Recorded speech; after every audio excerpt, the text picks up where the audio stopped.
mean, listen. If we weren't African, we wouldn't say so. But like, because of all the things we could choose, why would we want to choose you come guys? every day. You only talk about Africa. Mike, we don't. There's nothing that you have that we want. Dollar Bill complains about being called Black American. I don't want nothing you got. I don't want none of your food. I don't want nothing you guys got. I don't want to speak. We say African Americans because we don't want to be confused with you guys. I don't want nothing from you guys. Your tight shirts, your tight suits. I don't want that bush meat. Look and whatnot. You know, none of it. I'm selling all my masks. I'm getting rid of everything thanks to Mike. Thank you, Mike. Mike is a typical Nigerian man. They want to try to take over everything. Ignorant as hell, thinking they're gonna take over somewhere. And listen, what's the ancient word for Lagos? We're the new Negroes in town. No, you're not. You're the new nothing. You don't have enough. You don't have enough numbers here. And listen, we're the new Negroes. And listen, and soon you'll be the new deported Negroes. That'll be fun, man. Yo, I'll be like this. I'm gonna start posting job listings for ICE on this platform. You know, soon you'll be running around. All y'all looking for jobs, ICE is hiring. You know, ICE is hiring. Soon you'll be running around trying to cosplay. Okay, trying to dress like hip hoppers. No, now man, look at Zongo. From the Bronx, man. No, look at Zongo. This I tell you how loose these people are. He goes, y'all Black Americans, we're African Americans. Now, and we not built the term African Americans up over centuries when people know we're the African race in America. Now they want to take the term for themselves, so they basically want to get credit for all our shit. You know, I know. That's how you know Mike and Zongo ain't go to no library. They don't know nothing. Mari Shai is African American. She's all right. Yeah, she's not even in America. How she can be African American? Is that what you're gonna tell ICE? Does that make sense? Is that what you're gonna tell? So ICE is gonna deport an American citizen? Is that what you're telling me? Hell yeah. Yeah. Yep. Oh, really? You that makes sense, right? And you say Dollar Bill say you have master's degree. They're gonna deport you behind. That's what you learn. You got master's degree. You don't know the racist whiteys that they put on these things. And they're gonna ground you up. They're gonna be able to tell you from. They're gonna deport an American citizen. And you got master's degree. Where did you get your degree from, Dollar Bill? They know what they're gonna do. You ever said one Roots that return Roots? Here's my papers. I'm a free Black person, right? He's a teacher's assistant. Oh man. Yeah, you will see how much that citizenship means to you, Mike. I hear you. They're gonna deport an American citizen. Okay, that you ain't good, man. Cool. You can think whatever you want to think. You weren't born there, bro. You're a teacher's assistant, Dollar Bill. I know. And you know what? Special ed? Are you a special ed teacher's assistant? If they make that much money for me to be an assistant, you teach people. I want you to get a job there. You got a learning disability, don't you? I know. My learning disability is that I have no ability. What did I say? What did I say earlier? I said I don't want nobody talking about people's salary, money. We could talk about anything else, but I don't want no personal attacks on anybody. Hold on, I know where Dollar Bill got his master's degree from. You got it from a BAIO University from college. I got it from the University of Nigeria. I got it from the University of Nigeria. And you know, hey, Dollar Bill, you know Nigeria University, School of Hard Knocks. The University of Nigeria ranks 8,500 in the world. That's below, they say, some of the poorest high schools. BAIO, the School of Fight. And it costs about $5. I got it right out of Lagos. No, school to prison pipeline. You got the school to prison pipeline degree. I got you. I know. Prison pipeline. Yeah, school to prison pipeline. He got a degree on his school. Don't let us put up some more of the Ebo stuff. Tell me you got your. You don't want to see them dusty I told him, man. I said, Jonathan, I'm surprised Chukwu even show his face. Hey, Dollar Bill, you got your master's degree from prison. Listen. I'd rather get it in prison than to get it from where you live. Where you live makes prison look like the Royal Palace because they got toilets in each prison. Okay, Mike, you don't have. Mike, you know what a toilet is? Mike, you know what a toilet is? Dude, man, you can't afford my mansion in Nigeria, dude. I know. You can't. Your mansion. You know what? You can't afford my neighborhood in Nigeria, man. Yeah, I'm gonna be by your mansion. I got a canoe. You can't afford to leave my neighborhood in Nigeria. Yo, that's an oxymoron. A mansion in Nigeria. A mansion with You're a too canoe miserable around to be able to afford that, man. Oh I Lord, know. man, a mansion in I Nigeria. know. You can't afford my neighborhood in Nigeria. I know. You'll smell the shit. I pouring could out Obviously- afford to live where your right? president lives. You've never Yeah, been yeah, to guys. smell all the open- the These white crews rice are really low IQ and dumb. You guys I could are. afford First to of live all, where your president no, lives. Carla's never been to Nigeria. Dalabi has never been to Nigeria. I would never never He go want knows there, to. man. everything Like, about you Nigeria. never I have to never go want to go Nigeria there. is dangerous. Who want to go That's there? how If I dumb want to you go are. to man. listen, if I want to go to hell, I'll wait till I die. Nigeria Well- not safe. So you have no clue. Yeah, I have But a Mike, clue. you yourself, you know I can show you Nigeria a bunch not of safe. pictures That's why of you people not there in your around. mansion. You don't have a system. You don't have a system for I think you guys are sewage just a bunch and of water. miserable Negroes, man. Hey, No, all I want you to don't say have a is, hey, system. just stop calling yourself Africans, man. Come on, stop. You get your Range Rover not in that has to Nigeria? stop You're in your during mansion. the rainy season. What you need to do Hey, is don't be get one of ashamed those of your identity, 007 man. cars. Hey, Get you a 007 car. hey, You know the bro, one in the 70s your that you can turn. FBA Listen, that ADOS. you can That's turn your the wheels identity, around. man. Stop being and you can ashamed and float quit during calling the yourself rainy Africans. season. That's what you need to get. Get Quit calling you yourself something that'll Africans float. and be crying about Africa every day. God damn. I You know know. who's crying about Just Africa? stop being African, man. Hold Shit. up. Who's crying about Africa? Takes a dollar bill. I started the show talking about old men and old ideas. Here comes freaking Zongo. Here comes You Michael. and Dollar Bill, you're old making men. the freaking shit about Yeah, I know. Africans. man. Carla, your idea is I from hear an you. old man. Like, I hear Your you. idea came from plantation, man. That's how Mike, old your know. dumb idea is, man. if all possible, Your whole country's When a I listen to you plantation. talking, I feel like I'm in a slave history classroom. Your whole country's in the if all plantation. possible, I don't even want to You look the at plantation for the Chinese. I don't even want. I You don't the even want to look at plantation for the Palestinian. You know what Putin says? That your whole continent is a graveyard. You're the Okay, all right, fine. plantation freak-offs. That's why you're here. Okay. Plantation freak-offs. But go ahead. Oh, I know. you see how low IQ you are. We just exposed the Ebo's. Hey, Dollar Hey, Bill, man. You're not qualified to even mention IQ, man. I You're know. just not, I know. man. I know. Right? It's you Nigerians. Man, It's you Nigerians who have invented everything except for a toilet. Okay. Even the dumbest monkey in Africa has a higher IQ than you, man. Trust me. You should know, right? You're so dumb. Oh my God, man. When I listen to you, I'm just like, gosh, should I laugh or should I cry? You should know, Mike. You're a big embarrassment, man. You're one of the reasons why I really disown. Don't claim your African ancestry. Just I know. Stick to You your. gotta tell me. If I could divorce myself from you and Africa, Ghana is just a diarrhea mouth. They just come every crap about Africa. But hey, look, you're so bitter, man. Dude, unfortunately, we held from you that. guys are the dreaded of the hey, earth. Gala, claim your paternal ancestry. You're European, dude. Your great grandfather is from Europe. Gala, you know. You're the lowest Gala, of the low. you're not African American. You are European American. Think about that. Hey, Gala, let me tell you, man. Where we from? You come from. Where your father is from? Where you from? That's how we define people. Okay? Good. If a European, let him stay with his daddy. Hold on. If a white guy make a baby with a Nigerian woman, that baby is white to us. That's white just baby. Us.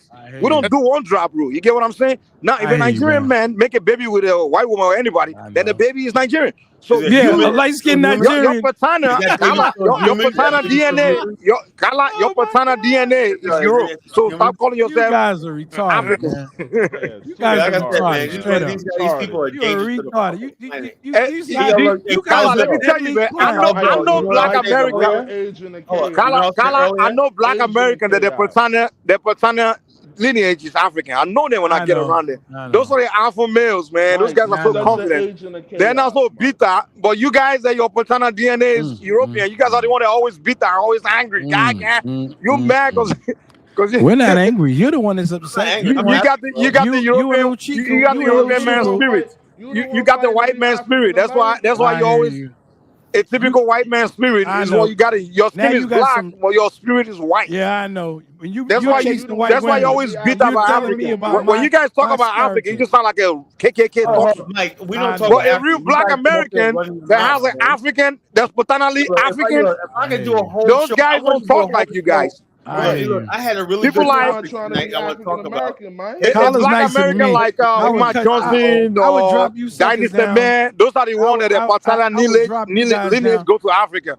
But you guys, your paternal lineage is Europe. Dropped you snagalagas down. That's why you always talk like KKK. You guys, your great grandfather is probably a member of the KKK. They got a black woman pregnant. You guys got KKK spirit in you, man. Every night you come here, it's like I'm listening to a white man. I know. You bunch of white boys in the black skin. That's what you are, man. You're hurting me so much, Mike. Bunch of white boys that can't get no pussy, man. Just angry at the black man. I feel so. You guys go trying to get pussy, man. Stop coming here crying every night about the African. Get the African dick out of your mouth, man. God damn. See how he is? He's trying to do anything to try to trick. Yeah, you guys are so bitter about the Africans, man. What the heck? Are you jealous of the African spots or what? You wish you got the African. You wish you got the African dingo, right? Jealous of the African man. Come on, man. Get a life. Mike, man. There's so many black Americans I know like that, man. They got a white man spirit and they be claiming they're black. If somebody made me an African Nigerian, Kala, your great grandfather, your paternal lineage is white. That's why you got a white man spirit. The way you grow up, that spirit of the white man is coming out of you, man. And these are the people. It's like I'm listening to white boys that paint their skin black. You know, these are the people that Baruti wants us. You guys always beat out about the black woman. You got problems with the black woman. Well, you can't handle the black woman. Typical white men in the black skin. They hate the black woman. They hate the African. They hate black women and they hate African. And that's exactly what you guys come here to do every freaking night. Fighting the black American women and fighting the Africans. What the heck, man? And old ideas. I've never met black. A real African man is not miserable, man. A real African man is confident. African man is confident. A real African man is not bitter, you know, letting everybody steal from him. He's confident always angry like gonna get no pussy or something. What the fuck, man? Country and have an enclave, and then you take your frustration out on the Africans and the black women. In Africa. American women prefer Africa. You say you come to say the same thing every night. Oh, you don't control the economy. Oh, that shithole. They do, then they have low self-esteem. You cry every night, bitching about Africa. What the heck, man? Lift every voice and you if you're not bitching about Africans, you bitching about black women. What the heck, man? Do we have all of you go get a life, man? That's all. There's new sing Negroes. A song. Keep singing. Always crying about black women. Black woman broke his heart. Or black. If he doesn't cry about black American women breaking his heart, he cry about African women breaking, not willing to date him. African American anthem. You heard that before? To the time has done. Hey man, you guys are miserable Negroes, man. Just start calling yourself African American. Call yourself FBA. We have or European. You're ADOS. Say ADOS. Sing a song, one that you niggas will never know. Sing a song, let everyone who can. All right, Mike. All right, Dollar, he's gone. He's gone. All right, thank you, Dollar Bill. Thank you, Dollar Bill. Saying la la la la la. Put your fingers in your ear, saying la la la. That's right. You don't have a song. What's your song? Yeah. What's your Igbo? What's your Igbo? Yeah, all Chuko got clicks and what's your song? I do love your old Negro spirituals. Dollar Bill, you killed me with that. With that, Dollar Bill. I hit you with the raid for you roaches. Hit me with that That's the raid for the roaches. Hit me That's with that right. Low, sweet cherry. Maybe your families, if you claim you half African American, maybe because you got half a brain, okay, maybe something in your spirit will stir up. Igbo. Okay. Don't mix me up with Go Igbo. Go Igbo. Okay, what? Yo, this is embarrassing, bro. Your platform should be bigger than this. Well, you gotta learn how to control the panel. Hey, Elvis, hold up. Your fellow African calls in. I had a topic here, right? And first of all, it started where Mike is basically saying, and Zongo saying, triggering stuff like, we're the real African Americans. That's how it started, you know. That's but when it starts getting to bigotry, name calling, hold up. You have to put those people in check. Hold up. This is Mike, your platform. Hold up. Mike came here, right? Antagonized them. When you tell somebody like Hitman Chukwu and all them people saying they're African American, that's erasure. That's genocide. That's erasing my heritage, everything like that. out the door when I can't let that go. You know, I can't. I got freaking. This Carl, is can I ask you a question, this is Carl? actually a topic that How we can have an come- intellectual How conversation come about. how come he Steer didn't the come out? conversation that How way. come he didn't come out and chastise the Africans? Why does he have to come out and chastise us? My blue You passport. notice that American. when the Africans And are Nigerian talking and passport says spewing Nigerian. all of their ignorance and African stupidity. American. When somebody basically says stuff like, "You're after all this time, right? We built up a whole." You go to the friggin' bookstore, right? The African American book section, you know, the African American Museum. I guess we're supposed to shut all that down. Carla, let me give you my for these immigrants. So, the African American Museum be shut down or be called the ADOS Museum. That's not going to happen. let me give you my take on it. Everything in Black America, everything in Black America says our official language identity is African American. We're the African story of America. Period. End of story. So when Carla says we don't want you to be African, when that's a bigot, that's somebody that is making war against us. You know. Okay, Carla. Let me give you my take on it, Carla. Let me give you my take on it. Give me a minute. Look, I listened to the Trick Daddy, rant, and I listened to Mark Lamont Hill. Why would you bring Trick Daddy up to? Hold on. This is the conversation. I just want to give you my take on it. Just listen to what I'm saying. This is what this whole nonsense was about, what Mike and other people were shouting. Look, to us Africans, right? Continental Africans. If a person feels like they can't relate with the continent because they've been detached from it for so many years, and they say that they're not African, they have no cultural attachment to the continent, they feel no kinship with continental Africans, that's their right to say it. And we shouldn't, fault them for saying they're not African. He has a podcast. Call him up. So to those who feel like my podcast telling me about Trick Daddy, that's what I want to know. One second, Carla. So those who feel like they still have an attachment to the continent, they still see some similarities between themselves and continental Africans, and call themselves African American. You know what the difference Let them call themselves African Americans. You know what the difference is, Elvis? Like you probably don't know. I'm just addressing Mike. One second. Let me stop you right there. The difference is those of us who have encyclopedias and books in our house at an early age automatically know where we came from. And I knew about that I was African when I was freaking 8 years old because I had books, everything that told me that, told me my history and everything like that. Carla, African Americans are not a monolith. There are people within your communities who feel like they're not attached to the continent. That doesn't mean we're not a monolith. Daddy's house, they don't even have Ebony magazine in the house. Remember that dollar bill? Carla, just listen. There are people who frequent this platform. There are people who frequent this platform who feel like they're not African. They have no attachment to the continent, and that's their right. That's not the majority of us, though, Elvis. That's not the majority of us. Listen. You guys are not listening. You just want to argue tonight. The point that I'm making is that I'm addressing Mike. I'm telling Mike, if somebody says they're not attached to the continent, they don't feel African, it's their right. You don't have to attack them for it. If somebody says that they are African, they also have the right to attach themselves to the continent.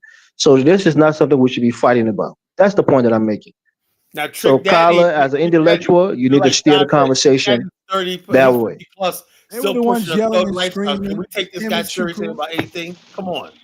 They were the ones yelling and screaming, hurling all kinds of stuff, saying sexual things. Okay, about that we are the ones. Beef for Beyonce. Remember that a couple of months ago? So we hadn't said one thing about Africans. Okay, and we don't particularly care. Chuku comes up here. He's a minority of the minority. We say, Elvis, that when somebody comes up here and say, we're the true African American. You see him? Do you see him? But you say nothing when these fools talk. You say nothing. So that's why you and I don't get along, because you only want to talk. No, I'm not sensitive. You complain like you have sand in your vagina. That's the problem. You see what I'm saying? See, Carla, I'm trying to be nice to the slow punk. Yeah. But when he says he said a lot of.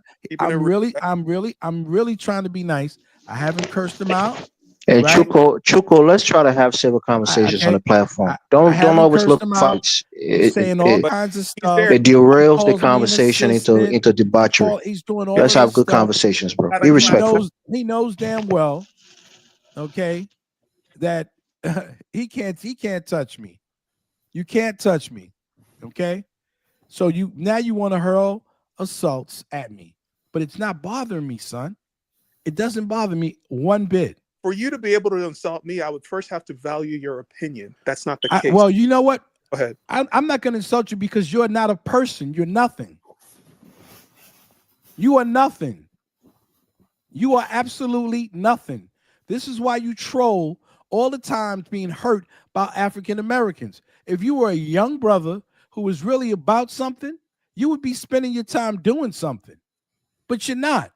Why are you so angry with African Americans? What did they do to you? I'm not angry with African Americans. So why don't you try to do something to help your ignorant Igbo people in your country? This is entertainment for me. I know. Why don't you get into? Well, I can entertain you by putting on shows about the Igbos, how ignorant and backwards they are. How would you like that? Okay. Right, but you wouldn't like that. You would get all the time. I'm Igbo. I'm Igbo. You don't know what I am, idiot. You're a fool. You clearly are don't. A young fool. You don't. Chuko. Okay. You're intelligent enough to give intelligent analysis on this platform. Don't go down to the gutter, always looking for arguments. Make your points. We want to listen to you. Don't go down to insults. We don't really want to listen to him because he doesn't say anything that's insightful. All he does is repeat rhetoric and stupidity. He never says anything insightful. All you do is constantly come out with your white people talking points, and you sound like you're somebody who's from the KKK. And when we debunk it, okay, you get angry and you pout and you pout and you pout. Carla, please moderate the platform. Give people time to speak, and let's not be speaking over each other, Carla. Nobody wants to hear him. Okay, now, let me put it to you like this. All right. The assertion was started all this was when in the chat room, Zongo and Chuko and Mike were laying claim to the term African American. Now, let me say this, right? And keep it in line with the topic of tonight, right? The term African American, when we say the African American Historical Museum, when you go there, who are they talking about? Are they talking about the Africans just came here in the last 20 years? Or when you go to African American Smithsonian, that's an accredited museum, peer-reviewed museum. Everything in the exhibit is they talk about the people that started where? The transatlantic slave trade. The African burial ground in Lower Manhattan. All that stuff like that is in there. Entire history of the African story of America. So when basically, if you basically understand that America, and also that's a disrespect to America because America has an African story. People might think that America is a white country. No, America is also an African country. You know what it is, FBAs have abandoned African These people. Don't worry about the FBA. These people are disruptors. There's no FBAs on this platform. So I'm gonna give you one last warning. I'm gonna say this one more time. And I'm not gonna tell you again. Don't mention that on this platform again. There's no FBA, and we don't rock with FBA. So you take that to their platforms. You go to Tariq and whoever else preach us something. We're not FBAs on here. We're African American. We're proud Black African Americans on this platform. So you want to talk about FBA? You got to go someplace else. We don't believe in it. And Chuko, I hope you can delineate African Americans from FBA. FBA is a subgroup, and there are a lot of people who don't buy into their ideology. So when you see African Americans, don't attack them like you would with an FBA. I am not spewing divisive I am not an rhetoric. African. I'm not African. I always draw that. My ethnicity is African American, right? I'm an American, but African American. And Chuko, you need to get a better mic. You can easily talk over you because your mic is always breaking in. Try to get a better mic. You got so much money, get you a real mic. Mine costs $400. That's why mine is crystal clear. But I'm so happy Kyla brought up this topic because the old man monster is coming to this platform and destroying what we got to talk about. That's all they do. They're disruptors. Disruptors, agents of chaos. You know, they come over here, okay, so they can gripe and complain. Kala, I sat back and I said, let me listen to what Kala was going to say. And he's talking about old men and old ideas. And the first thing they do is get out and start hurling insults. Mike didn't even come up here to talk about the topic. No, they don't. They never do. He never talk about the topic. You know, so he came up here talking about we're not Africans and all like that. Where did that come from? You know, the bottom line is I didn't even mention Africa at all. And so he comes up here, we're the African Americans, and y'all not Africans, whatnot. Look, despite you may say that, right? But the fact of the matter is, right, if you go to any job application, you go to the DMV and whatnot, they're going to say, are you black or African American? That is basically saying a story that your ancestors came here in the transatlantic slave trade. If you're black, you didn't come in the transatlantic slave trade, they still put you as black. That means you're part of the African race. Then they ask you, are you Hispanic or non-Hispanic? That means you're indigenous to this hemisphere right here. Carla, I heard you say something that I wanted you to clarify. You said that Africans, continental Africans, and African Americans are two completely different races. Did you mean different ethnicity or different races? Well, right now, so when somebody like Igbo, what you have to do is this. When somebody like the lady Igbo in the chat room says, I'm not African, so I have to say we must be two different races then, you know? I'm only reacting to what you guys say. If you guys keep calling us we're not Africans, so we have to basically say, well, okay, then we must be a new race, a different race. Mike got here talking about European admixture and whatnot. So we must be a new race of people, you know? What does it mean to be African to you, Kyle? What does it mean to be African? Well, I don't know. You know, the bottom line is nothing. African nothing to me. Basically people from the continent, whatever like that. If you're African from the continent, that's fine. You know, you identify as Black African, Sub-Saharan African. Can you be an African from from not the continent, if I can say it that way, even though it's not proper grammar? Can you be an African and not be from the continent? No. So are you from the continent? Well, my ancestors were. You understand? I'm an African American. That means I'm asking. Don't take offense to it. I'm not insulting you. I'm asking you a question. No, my ancestors were from Africa. I'm not. So you're an African, are you? No, I said my ancestors were. You know. So you don't consider yourself an African? Oh, me personally, when you want to describe me, I'm an American of African descent. Okay. I'm not an African. I'm an American of African descent. You know, it's just like Caribbeans are. That's why I say, what does African mean to you? So African means that somebody who has recent connection to the continent. Is that a fair way to classify it? African. Let me give you a perfect example of what I'm talking about. If you have an African that just came here from the continent, right, and you got two Africans came from the continent, and you got Black African Americans, right? You know, the Africans know who was born on the continent. There's a certain thing you know. Okay, you was born on a continent and you have a certain kinship when because you were born in another land. You know, Dollar Bill and I clicked together because our ancestors are similar. We do the same thing. We come from a similar background. We're both from the Carolinas. You know, man. So what about those American Liberians who have been on the continent for over 200 years? Well, have they lost their Americanness because they've been in Africa for so long? I was just talking to my partner Sam Cooper, my business partner Sam Cooper. He's American Liberian. I was talking to him yesterday, right? And he was like, you know, he just would tell me, he said more because he has family that live in America and they completely blended back in with Black America, you know. And he was basically saying his aunt lives in New York, and she says she's disgusted because the Africans, they followed them. She came after the coup, and she said now the Africans are there destroying New York like they did Monrovia. And I was like, I don't want to get that conversation, but the bottom line is this: he says, "Look, I feel connected with Black America. That's just not me.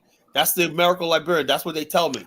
When I made a case for trying to describe our race, not as African, but as Black people, you guys was against me because the reality is people who are on the continent who are Black, people who are out of the continent who are also Black. So we have a kinship, which is a race. We may not have the same culture, or the same lived experiences, used to, I look, feel the Dr. kinship to Elvis, all black people Elvis, globally. let me say this. They may not be of African they may not be a recent African attachment. Some people have been off the continent for let me hundreds tell of you, years, hold on, so Elvis. Let they me may not say, feel a connection to the continent, but I feel the connection to them through our skin color and our I know, race, but let me tell in you something, Elvis. totality. Right? That was the case up until, like I would say, 4 or 5 years ago. Black people all over the world, no matter where you came from, we felt some sort of kinship based on race and color and whatnot. We're black people. But over the last couple of years, because of social media and stuff like that, the Africans made And it. that's what's stupid, Carla. Why not I let our know. color Okay, and look. our race Hold unite on. us? I know. Why Hold look on. for other But I things to look. Hold divide on, us? Elvis. We didn't start this. We didn't start this. Kyla, let me ask you a question. Let's say a fresh off the boat African gets here, 500 years goes by. He's in America, and his descendants who have been here for 500 years, are they African American? Or does having a slave ancestry, is that a requirement to be an African American? Slave ancestry. Wow. Hold on. This, like I said, first of all, this is the way I see it. My personal opinion, right? Now, when we say African American, of course I mean slave ancestry in America or not. But at the same time, Black America has an assimilation process that's always been there. Sidney Poitier is not African American. He's from the Bahamas. Harry Belafonte is from the islands. Marcus Garvey is from the islands. Stokely Carmichael from the island. We have Black America has always been that culture that although you because your ancestors are similar race and whatnot, we allow people to assimilate with us. Same way white America allows people to assimilate with them based on race and color. Can I ask them people a question? Why is it that Africans, right, who've been slaves in their own country, okay, in their own continent for many, many years, it was always talking about, no, there was slaves long before the slave trade. The slave trade did not start with the triangle slave trade.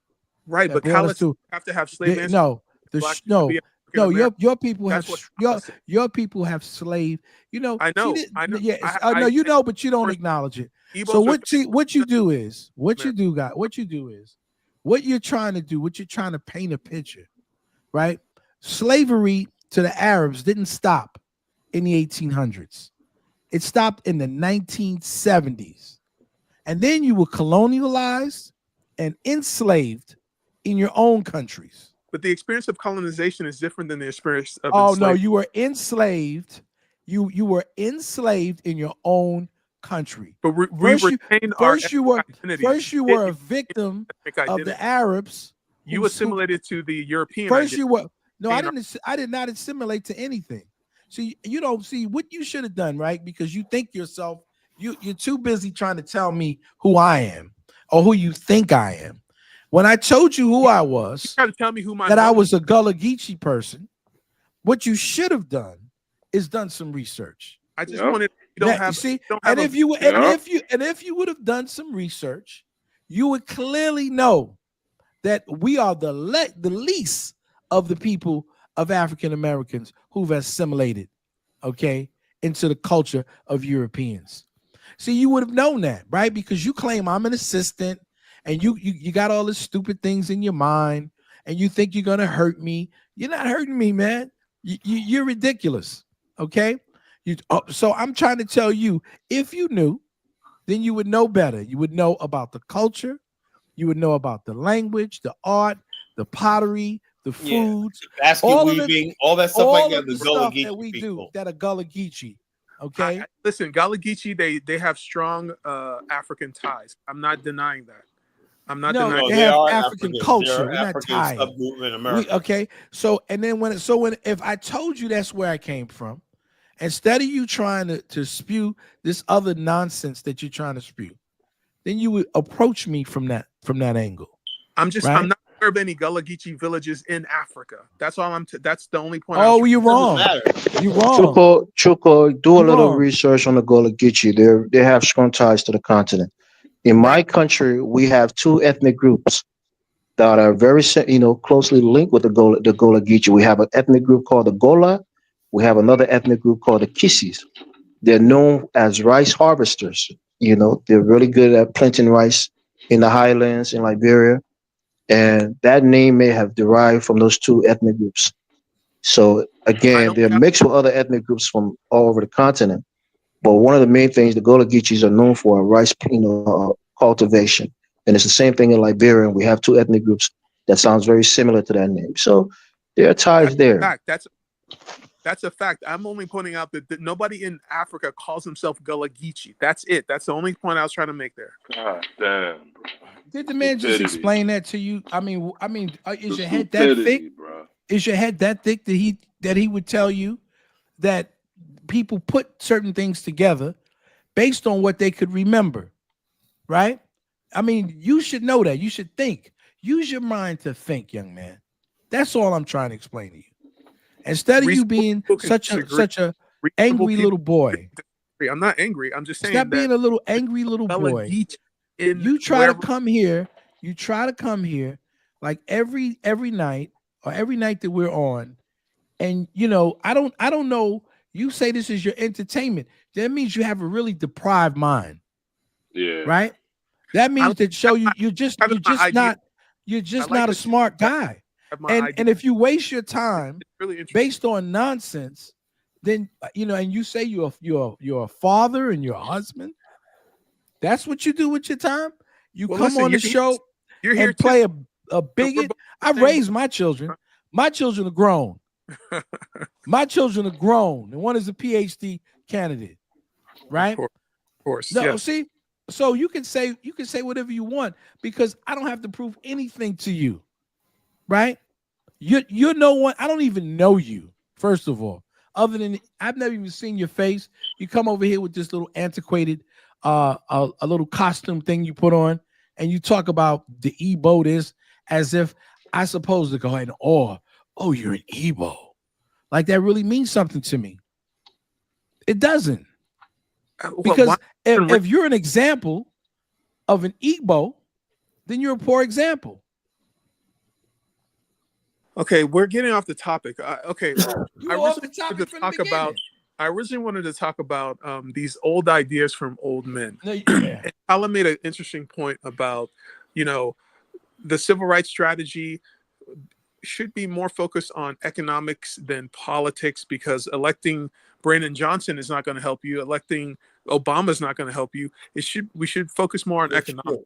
That's really what I'm interested in talking about. I mean, all I'm saying is the whole idea is, first of all, even if you have Brandon Johnson, Obama, Black America is not really organized. Dollar Bill talked about this, right? Basically reinventing Black politics in America and stuff like that. I mentioned to Diane on his show yesterday, and first thing Diane shot down was like, man, we had all these Black players. He's thinking about these dusty Hotep organizations that talked about the socialism and all this kind of stuff like that, you know. And at the bottom, we're talking about a new Black political party. I am talking about that's going to basically have the Carla. Besides the white men, is there another group that is dominating politically in this country? Let me tell you something, Elvis. Elvis. You may not understand something, right? Like we understand, right? Okay, America is a majority white country. You know, we understand that. And what we Black people have learned to do in this country, right, is learn how to survive and even thrive in that system. You know, whatever it is, there's always space. White man is not invincible, right? But the bottom line is we produce billionaires in this country and under duress and like that. So we understand the fact that, yes, the whites are the majority and stuff like that. White males particularly are the majority and everything like that. But that's not going to stop us. The real Black people are like, no matter who's in power, no matter who's in charge, we're going to still get ours. You know, that's the way real Black people think. Now, the Black people that sit around talking about what we're going to do and blah, blah, blah. I guess basically some Black people want us to sit there and be like, Trump's in office, just roll over for 4 years and don't do nothing. No, we say we got to still thrive. You got to still, like, let me give you a perfect example of what I'm talking about. I had this one kid, right, that was, I'm not friends with him on Facebook anymore. He joined the BAO. He's still in the BAO, right? And 5 years ago, I told him, I said, look, man, if you want to mess with me, man, you got to get yourself a certificate or a degree or something like that, right? Or whatever, certification, whatever. So he said, man, I wanted to get into welding, right? And mechanic, right? So, and then I said, what happened to mechanic? Oh, no, I'm going to get into welding. He just kept going. So finally, I said, what are you going to do? You said you want to build this thing. He said, yeah, I want to go over to Africa. I want to do this, whatever, like that, collar, or like that. But what skills do you got? What trade do you got? And basically, he's sitting there waiting for me for the revolution to happen and all this kind of stuff like that. Man, I said, you got to get skills. You got to get education. That's the thing in the future. All the stuff that you're talking about, Elvis, mean absolutely nothing. Political power and all stuff like that means nothing to somebody who don't want to get his education, who doesn't want to get a skilled trade, you got young people that basically your best mind, when you could be an entrepreneur and start a business, it's probably in your 20s, not in your 40s and 50s, in your 20s. That's when you're at your height of creativity, imagination. Carnegie, Rockefeller revolutionized oil transport and refinery in America. He was under the age of 30 when he did. Same thing with Carnegie with steel. These were young men. Yeah, who did breakthrough science. They were industry titans. And so the thing is that black people in America, I do see them, Carla. I see people on TikTok, young people talking about organizing themselves. Oh yeah, they're not playing. I don't know if I sent it to you today, and coming up with appropriate political agendas that are going to help them. And so those are the type of things that people need to do.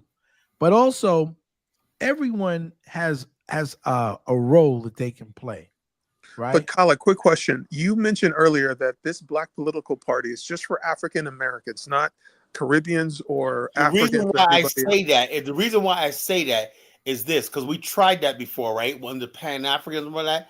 And what happens is, and nothing against the Caribbean brothers, but they tend to dominate black politics in America. Why? Because you guys, the Caribbeans and Africans, are organized.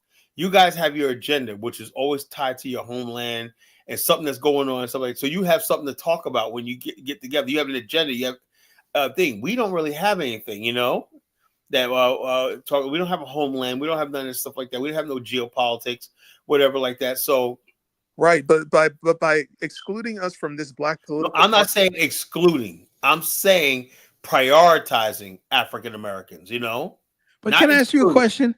Why do you obviously have animus against African Americans? I don't have any animus against African Americans. Yeah, I think so. Against people, certain I think so. And so why would you even want to be involved? Why would you even want to be involved with anything concerning us? And why would we want to even trust you? Okay, my moral circle of concern. Answer that question. Hey, why should we trust you? My moral circle of concern is for African Americans, not for people who hold on to ideologies like the Moors, Black Indians, FBAs, and not for people. No, that's not what you've said on this platform many times. And it's not for your people, response. Your response not is for people like Dollar Bill. Dollar Bill is not in my circle of moral concern. These because I'm so morally corrupt. Let me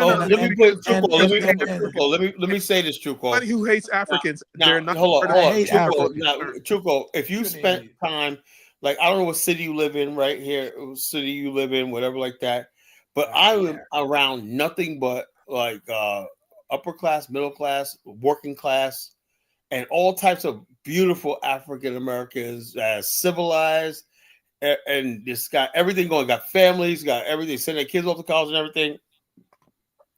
I'm saying, how can you organize those people under a political party, and then we have to find out what exactly are their concerns.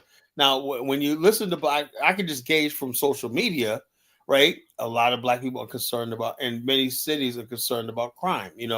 They're concerned about the fact that sometimes, even though you have a nice neighborhood, if the wrong type of people start coming in, your property values go down. So that's an interest. Do you know Black America home equity? It was miscalculated by $500 billion, Dollar Bill? Yeah. Just by the fact that when you see a neighborhood become majority black, it's not even what that neighborhood houses are worth. That's what they speculate, the appraisal system and everything. So we lose money on property value and stuff like that and everything. That's a concern. We can't do nothing about it because we're not organized, you know. Hey, so that's just but you did, can I say something for a second, Carlo? This is the whole idea, and this is what fascinates me about people. They can't wait to tell you how they're going to replace you. They can't wait to tell you what their agenda is, but yet they want to somehow attach themselves to African America. No, I'm fine being excluded by this black political party. That's not a problem. It's just the thing is, this is what I feel. The issue with me is this: I cannot connect myself to people who have fallen into some kind of shared group identity based on grievance and entitlement. This is not. Why? So what is the Republican Party? Yeah, exactly. Are there any groups, including the group that you claim to come from, okay, who don't feel that they have some entitlement because they're Igbos and they believe the Biafra belongs to them? See, this is the whole. Let's do it like this. That's not an entitlement. That's not. Yeah, it is. It is an entitlement. Nigeria is a fake country. That's all it is. Okay, Nigeria is a fake country. Well, you know. Hold on. Look. Let's not talk about. We did that the other night, and to be honest with you, I'm over talking about Nigeria. I'm over it. Let's talk about American politics right here for a second. We need our own people and our own agenda. It's not xenophobic. It's okay. We don't need you. If you want to be allies, you can be an ally. I vote Republican. I vote Republican. Yes, that's good. I'm not a Democrat. Let me ask you a question. Last election showed us that Republicans and Democrats, the Black American vote does not shift elections like it used to. That's not true. We did shift. It's not even. Hold on. First of all, nobody was voting as a black in this last election. There were black people that say, you know something. We helped swing the vote. There's black people that basically stayed home. And there's black people that worked for Kamala. It had nothing to do. There was no consensus among black people who to vote 81% of black men voted for Kamala. Yeah, but true. How do you know that? How do you know? It was 72. It was 72%. Check us out. Wait, hold up. That was according to hold up. True call. If you know anything, right? That was only according to exit poll. And that's which is not scientific. You know. People aren't accurate. Let me give you an example. When I first did the election in 2008 with Barack Obama, the exit polls had McCain winning in my precinct, right? Then when we did the total tally up, it was a totally different number. So the bottom line is people tell the election, the people in the exit thing, something that they didn't do. Most people say, yeah, I voted for McCain. But so could a lot of white people basically would not admit they voted for Obama. See what I mean? There was a lot of black people who voted for Trump, but did not say so. So the bottom line, that's what it is. I've seen in my own eyes. All that means is that the Hispanic vote is more important to determine elections. It doesn't really matter. The bottom line is this. And not only that, Truco, if you understand about American culture, right? I talked to a lot of young white kids one night. They said what made them basically, someone voted for Biden in 2020. What made them vote for Trump this time was the large numbers of black people they saw supporting Trump on TikTok and Facebook and stuff like that. So basically, feel like okay. They also said video surfaced about Donald Trump and Jesse Jackson back in the days. So they said black people, if a large number of black people and black males, and the way Obama attacked black males for not coming behind Kamala. That basically set the signal to white guys like, okay, we must be doing something right. If black males ain't too, if there's a certain percentage of black males. So yeah, black people are influential in American politics. Trust me, because the white people have basically. And we helped to swing this last vote. Can I say something for a second? We're just in my last thing before I drop. How does excluding Caribbeans and Africans? How does that? Let me answer that. Let me answer that. How would that help you win elections? How does that? Let me. I'm glad you asked that, Chukwo. See, the bottom line: a political party is not always about winning elections. You know what a third party is for? I want you to do a homework assignment, Chukwo. I want you to Google the benefits of a third party. A third party is never really about holding office, right? A third party is usually like Robert Kennedy, right? That he was running, his idea of what he was talking about, what was it about the healthcare and stuff like that, right? He got down. Now the Democrats could have co-opted him and said, "Let's bring Robert Kennedy's people in and let's work on it." So one of the major parties usually takes the third party's agenda and push it through. That's what the third party's for. It's a bargaining tool. It's a bargaining tool. Can I say this? Can I say this to you, Colin? You know what people don't truly understand? Even the Native Americans, right? They could join African Americans, but they choose not to, right? They're a small group. The Chinese could join. They could join African Americans. The Jews. They could join us. Group. They're like 1% of the voting population. Okay. But the Jews are smart enough to have use their the black own vote groups because it's power. And see, this is the problem that I have with people from other parts of the world. It's okay for you to come here, okay, and wave your flag and have your parades and jump up and have pride in your group. But when we say let's have pride in our group, all of a sudden we're being divisive. How is that? How does that happen? You know what's divisive is? You know what it is? You guys have been cosplaying us. You've been infiltrating us for decades, and you want to keep on doing it. There's a lot of and we've said that's enough. The video where all the politicians that elected to Congress and whatnot that are not African American, but they ran as African American. Is enough. We're not going to do it now. The litmus test is going to be a purity test, and the purity test is going to come with papers. And if you don't like it, we particularly don't care because it's not enough of you for us. Because if we don't support you, just like we showed Kamala, if we don't support you by 90%, you go nowhere. You're not gonna. I can't cosplay Igbos. You're not gonna be able to cosplay African Americans. It's just that simple. We can work with everyone, but the time for you guys cosplaying us is over. Yeah, and also, like I said, when he asked a question about excluding, it's not about excluding, right? Because some Caribbeans and Africans are really down with us, you know? It's a fact of the matter. They have their own group, and we have our own group. Right. And if we want to do something together, and I agree with that. But the fine. whole thing is this: when we have an agenda, right? Agenda. Let me give a perfect example. Like the Democrats in, let's say, in America, right? Why is you know for a fact, dollar bill, right? It's the Caribbeans that be dominating these Democratic precincts and whatnot. And they got us all into DACA and whatnot. What the hell DACA got to do with us, you know? Can I say this to Frenchie? Yeah. I can go on and on and on about the African Americans, okay, who you guys, Morgan Freeman and Mandela is only one show.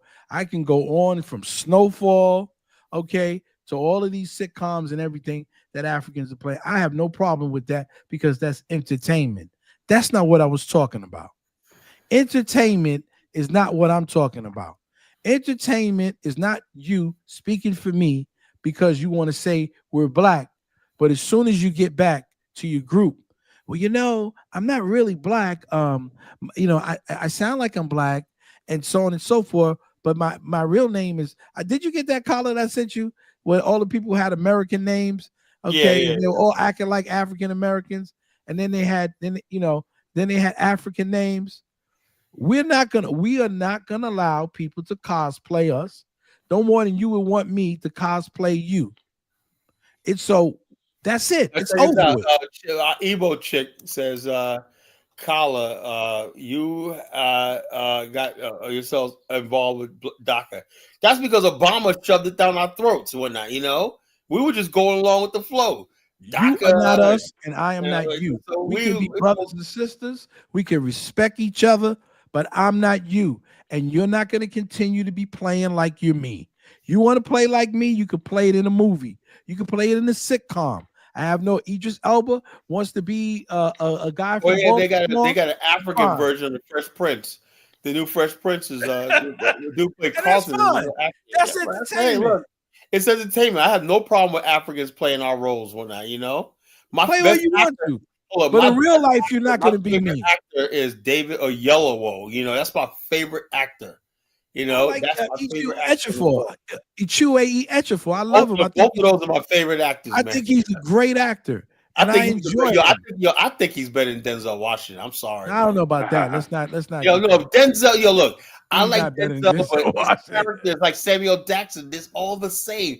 Nah, I'm not gonna agree on that. Man, he comes to life. He's not. No, he's not better. He's all right, but he ain't no Denzel. No, hold on. Do you see that movie with him and Don Cheadle about the? And he definitely is not Don Cheadle or Jeffrey Wright. No way in the world. Wright. Oh yeah, Jeffrey Wright. You ever seen Boardwalk Empire?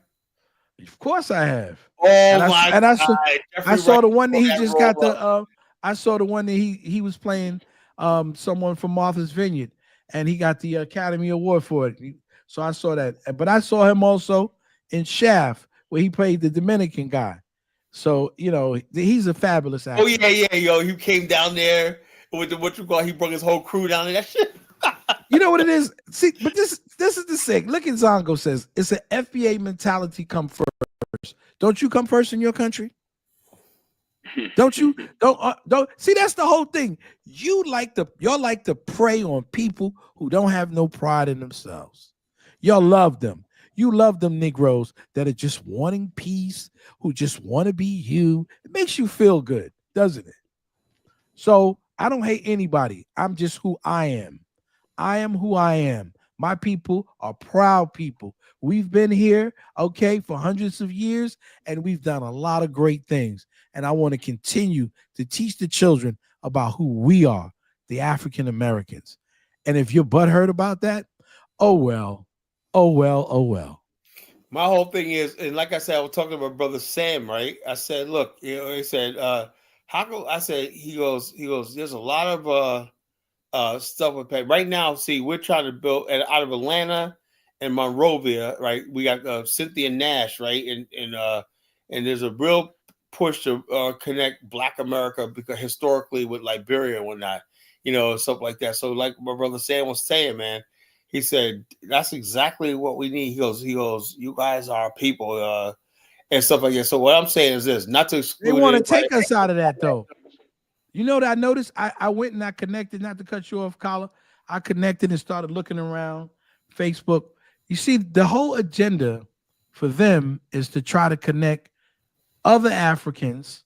And this is part of their little thing, trying to connect other Africans to what's African in them with the other and distancing themselves from us. Okay, we founded that country. And it has a cultural imprint on it that's uniquely African American. And so they want to try to distance themselves from it. Oh, no, that's the history. You can't take back history. You could go and try to murder people on the beach or do whatever you do, but you cannot kill the fact that we founded that country. And they can say whatever they want to say about it, and they can talk about colonialization, and they can say everything they want to say. But the facts are the facts. We started, the Air Force in Ethiopia. We did it. Our red tails. We were the Buffalo Soldiers, not Bob Marley and Jamaicans are talking about Buffalo Soldiers. We were there was only one Buffalo Soldiers, and they were African American. And when we stand up for our African American pride and who we are and what we've done, that's xenophobic. But when they do their little jump ups and we come celebrate with them on Eastern Parkway and and we go to their places, we frequent their places, we eat their food, right? We think it's cool. We buy reggae music, right? We endorse Afro beats. Our stars, embrace Afro beats. And so we don't try to tell you, no. You be like American hip hop. No, enjoy your Afro beats. We celebrate it with you. That doesn't make us bullies. That doesn't make us xenophobic. That makes us something that you're not used to dealing with. African American men with pride in our culture. Yeah, until we get to that point right there. And that's all. The politics will reflect that pride in our culture. Right now, we can't build it because we're taught to be ashamed of, in the name of Pan-Africanism, we're supposed to be ashamed of our hair, or we feel like we can't do nothing. Like Big Black was saying, Coleman? What about Pam? Look, dude, man, I want to unite with us first, right? Once we're strong among ourselves and we're organized and everything like that, then we could probably be in a position to help Africa, right? Because we have, power in a lot of these cities and local, regional, and whatnot. But if we're not strong among ourselves, we can't be no benefit to anybody else. Well, Frenchie, you're not angry, but people like Mike Omawali were angry. That's why they were yelling and screaming. People like Zongo were talking about how broke I am. I'm brokey dollar bill. This other guy is trying to tell me I'm an assistant. I've never been an assistant to anything. I always came in straight at doing what I was doing because I passed the civil service test, okay, and got the education that I needed long before. So I've never been an assistant to no one. Okay. But they try to discredit us, like Zongo say, oh, you never been to jail. No, I've never been to jail, never been arrested until I worked for the courts. And so that was the job that I worked before I became a teacher. This is not my first career. This is my third. All right. So I've never been that way. Oh, you've never been arrested. Oh, you didn't get this. This other idiot tried to call me about jail. I don't know nothing about jail until I was working and I went to a jail. That's the very first time. My father's an engineer, so I didn't go see my father in the jail. Okay? My grandfather was a bishop in a big church in North Carolina. See, he'll always jump off that because he don't want to deal with the real facts. This is their opinion of us. They feel that they could stand by and just call us all kinds of names. And we're supposed to go, yeah, we're crying because we didn't know who we were until we came to Africa. Yeah, right. And bottom line, I know who the hell I am. I know who the hell I am. I know my. Well, you don't know your African tribe. I don't give a fuck about that. If it was worth anything, I would have never been brought to America in the first place. That's what people don't understand. So if Africa was so great, we wouldn't have suffered the transatlantic slave trade. So hey, what does it tell you? Prince, we are building. The fact that we're talking and we're over the airwaves and we're encouraging young people to have pride in themselves. They don't have to get on platforms, okay, and have to, to scream at Africans and it's Africans' fault. I haven't got up here one time and said that anything that I'm doing in my life has been stopped by Africans or anyone who's an immigrant. I've always told you I have close ties in the Caribbean community. I really don't give a shit. Immigrants really don't affect me whatsoever, but it will affect some other black people. And the other thing is, if black people don't organize, let me give you a perfect example to talk about. Black people voted for Kamala, even though I do believe the numbers is higher than it should be, right? Think about it. Let's say I would say about 60% of black people voted for Kamala, right? I would say that about 60%, 65, 70%, right? The thing is, though, do they understand they were voting for almost their own genocide?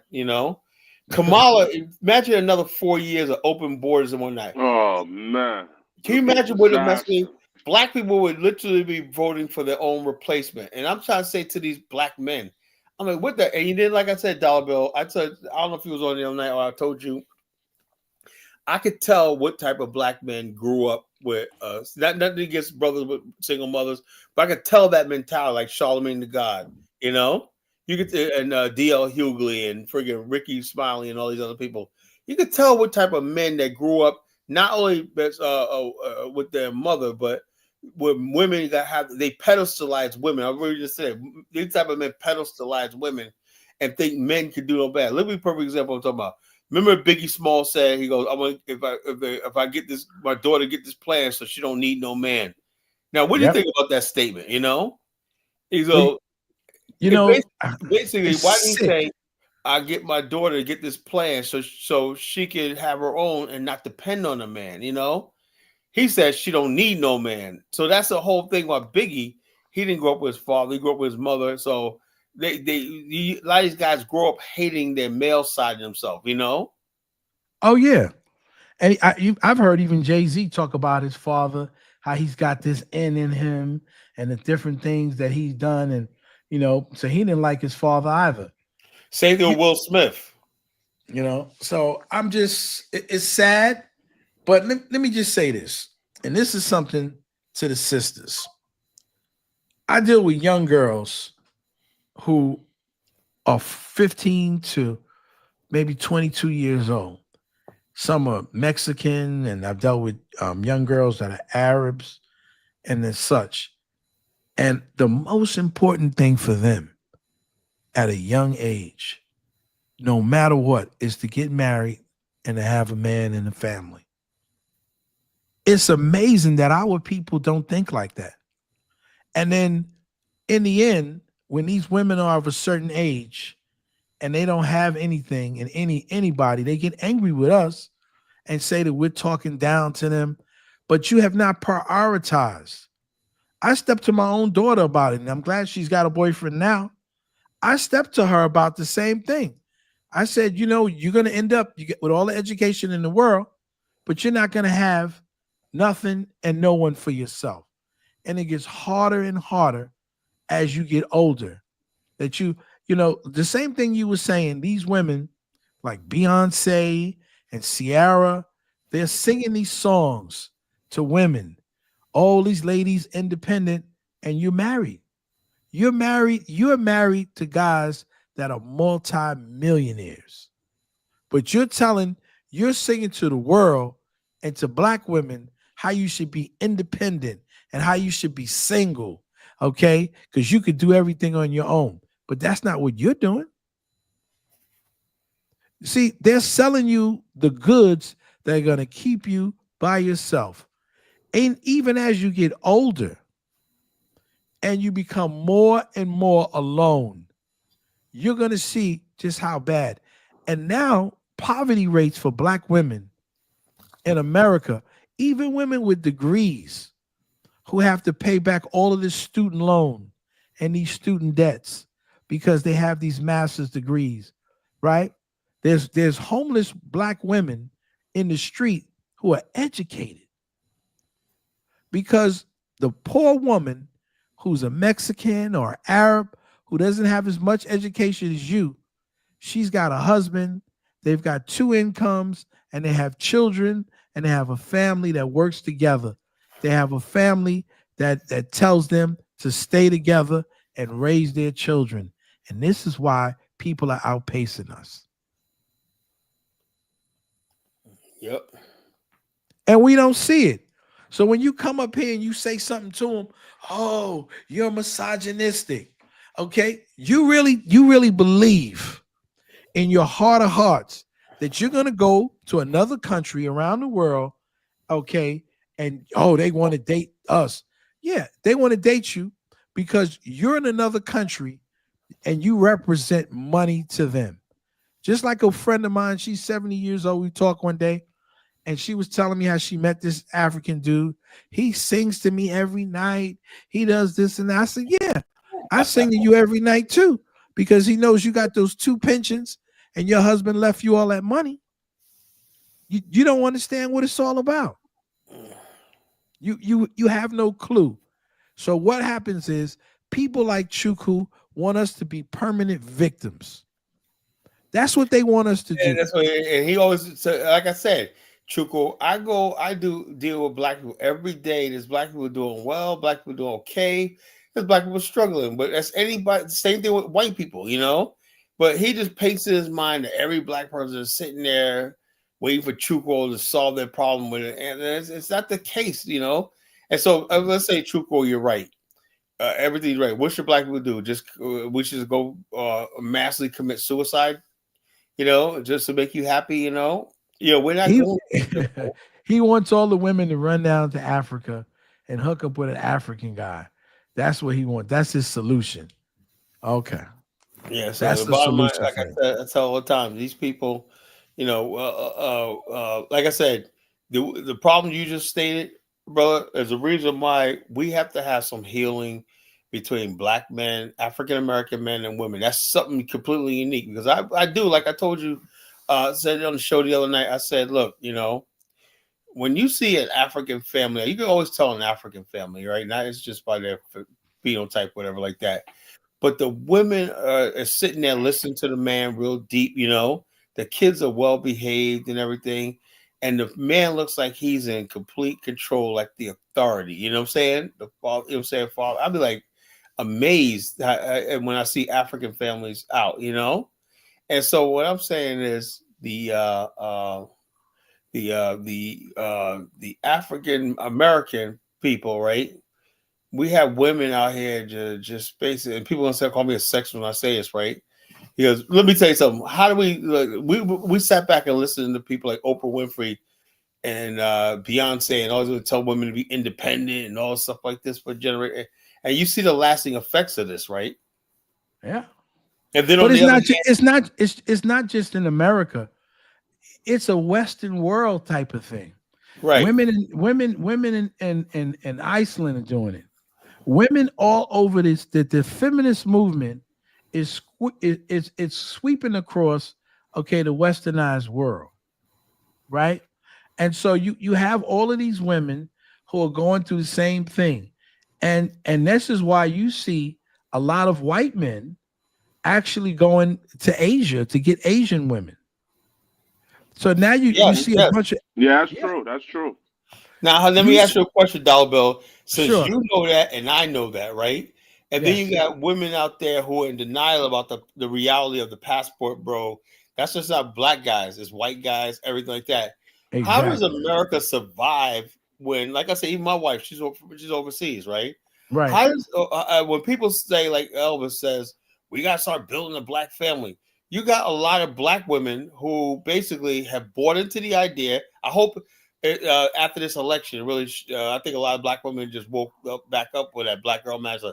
They really thought they were desired by the most desired woman in the world, and that white men were trying to marry them and all stuff like that. They had options and all stuff like this, you know. And they could be 40 years old. They could be 40 years old, and they could still walk down with a white dress and get married at the age of 45. That was a craziness of black women in America, right? Because they were following white women. Following after white women, you know? But you know what I discovered about white women? They realize this, and a lot of these women are dropping out of these high-powered jobs. Because they're just staying home. They would much rather be home. Yeah. They're staying home. They're being soccer moms, okay? But see, what happens also is it's their husband's ability. See, people don't understand what's going on. This is the largest transfer of wealth in the history of so-called civilized people. And see, this is what Africans don't understand this. The wealth that white people are transferring is inherited, and it's primarily inherited through racist politics in America. Well, what do you mean? You're being a victim? No. When people from like my father who fought in the Korean conflict, they weren't allowed to use their GI Bills. White people flee the cities and set up little towns and places in New Jersey, like Levittown. And they had these little suburban places, and they were able to get low-cost loans or very low interest rates, and they were able to build these neighborhoods. They built these neighborhoods, they got equity, okay? They got jobs, and that's how you build wealth in America at that particular time, because there was no such thing as trading on the stock market unless you had a stockbroker, right? And so only the elite were able to do that. But one thing that the regular man could do was his access to education and home ownership. Mm-hmm. And so things were prosperous. Why? Because they redlined the inner cities where African Americans live, and they built up the suburbs, whereas the schools would have typically 30, 35 kids in each class in the inner city. Okay, when you went out to the suburbs, there were 20 kids. You know that because you went to school in the suburbs. Yeah. There were 20 kids in a class. Yeah. 20. Means it's more manageable. People, okay, they were able to track. Learn better. New York. Hey, Dollar Bill, when we moved up to state New York, see, I did not know that this was just I was an aberration. When we moved to upstate New York, right? Yeah. The elementary school we went to was brand new that year, brand new carpet, everything in the suburbs, upstate New York, whatnot.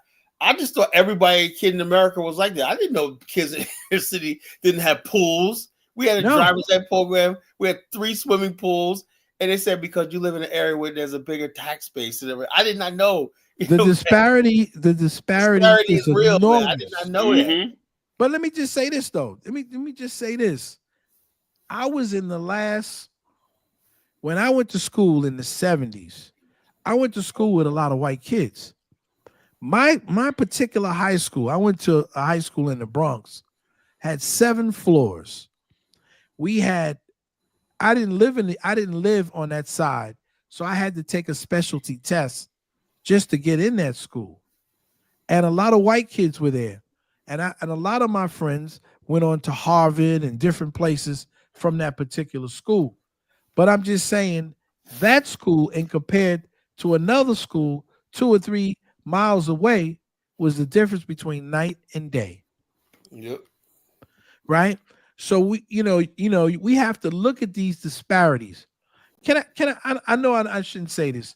I don't understand with Frenchie, if she could come up, if AA could come up, because there's all of this stuff that these sisters are saying that Chuku is cool with African Americans, which we all know that's not true.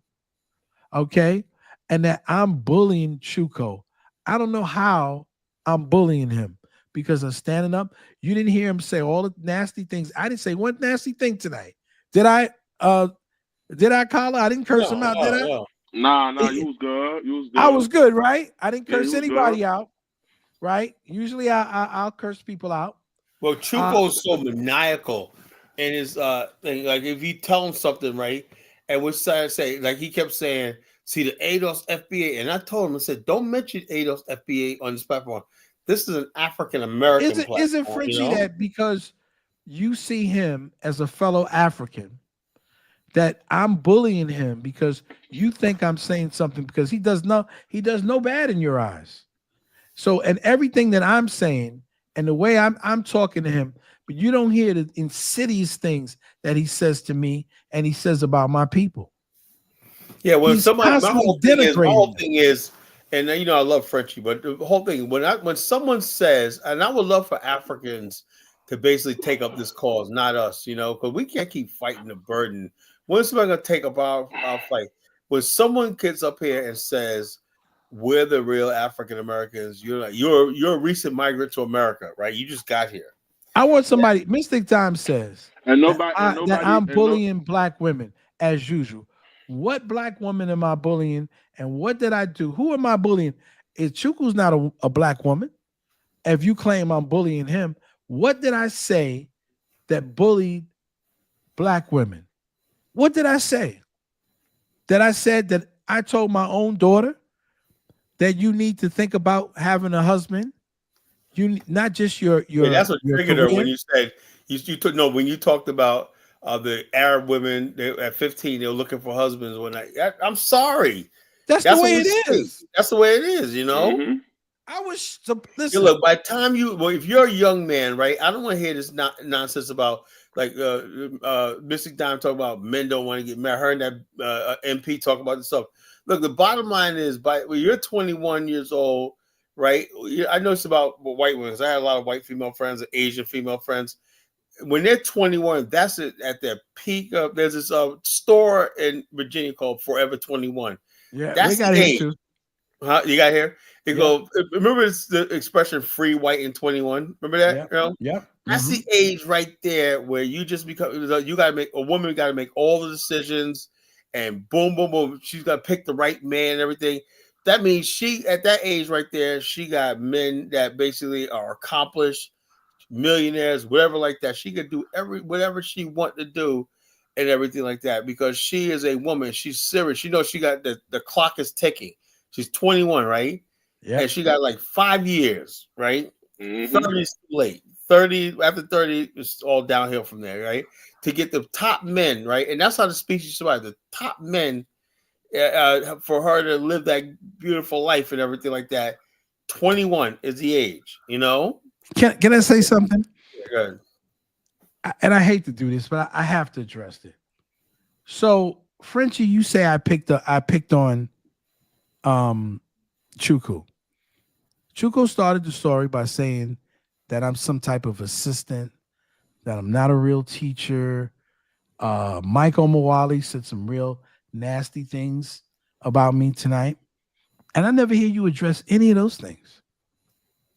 You're not addressing any of those things that he said about me, including some that are very sexual tonight. And I refrained myself and didn't say anything. Okay? Why you didn't say nothing to them? You know why you didn't say anything to them? Because you know what I realized with some people, and this is why I tell people about delineation. You can't see it, right? Because you only hear the things that might offend you that I say because you identify with him, right? You identify with him. But you see, look at the difference, though. I salute you, because look at the difference between her, okay, a continental African who identifies with other continental Africans, and look at our sister, Mystic Dime, who doesn't identify with us. She identifies with other people, right? And says that I'm bullying them. But you didn't hear a word how nasty both of them were to me and the things. And I took the high road and started singing the song of our freedom. Yeah. Right? The Black National Anthem. I didn't turn around and I didn't cuss them out like I wanted to, like they deserved to get cussed out, right? And call them the names. I think Mike comes up here just to troll. Yeah, Mike was wrong. Mike comes here to troll, bro. He comes here to troll. You don't never say it, but I understand, Frenchie. You identify and speak up for your brothers. That's cool. You understand? I understand. I just want you to know your bias. But look at my African American sisters. They didn't come up and stick up for me, and this is why the brothers are going out of our group and going elsewhere. This is why. It's the level of respect. The whole thing is like with Mike, he comes up and basically, and what got me was when he kept saying stuff like, "You're not African." Look, I said, "Look, okay, I understand the definition of African is." But Kala, I don't think you should just take that serious. These people know what an African American is. They know what we don't care. They just trolling. Just want to get on they just want to work your nerves, Kyle. First of all, Mystic Dime, I love my mother. I love my mother who nurtured me and took care of me. Mystic Dime says you hate black educated rich women, Oh, please, man, that's ridiculous. This is the thing. They're the ones with the problem, right? And want to put their problems on me. I had no problem coming out of college. Mr. Dime, you trigger her when you said that about the Arab girls. A lot of black women don't want to hear that shit. They don't want to hear the truth. Why? Because these people prioritize their relationship with their men over education.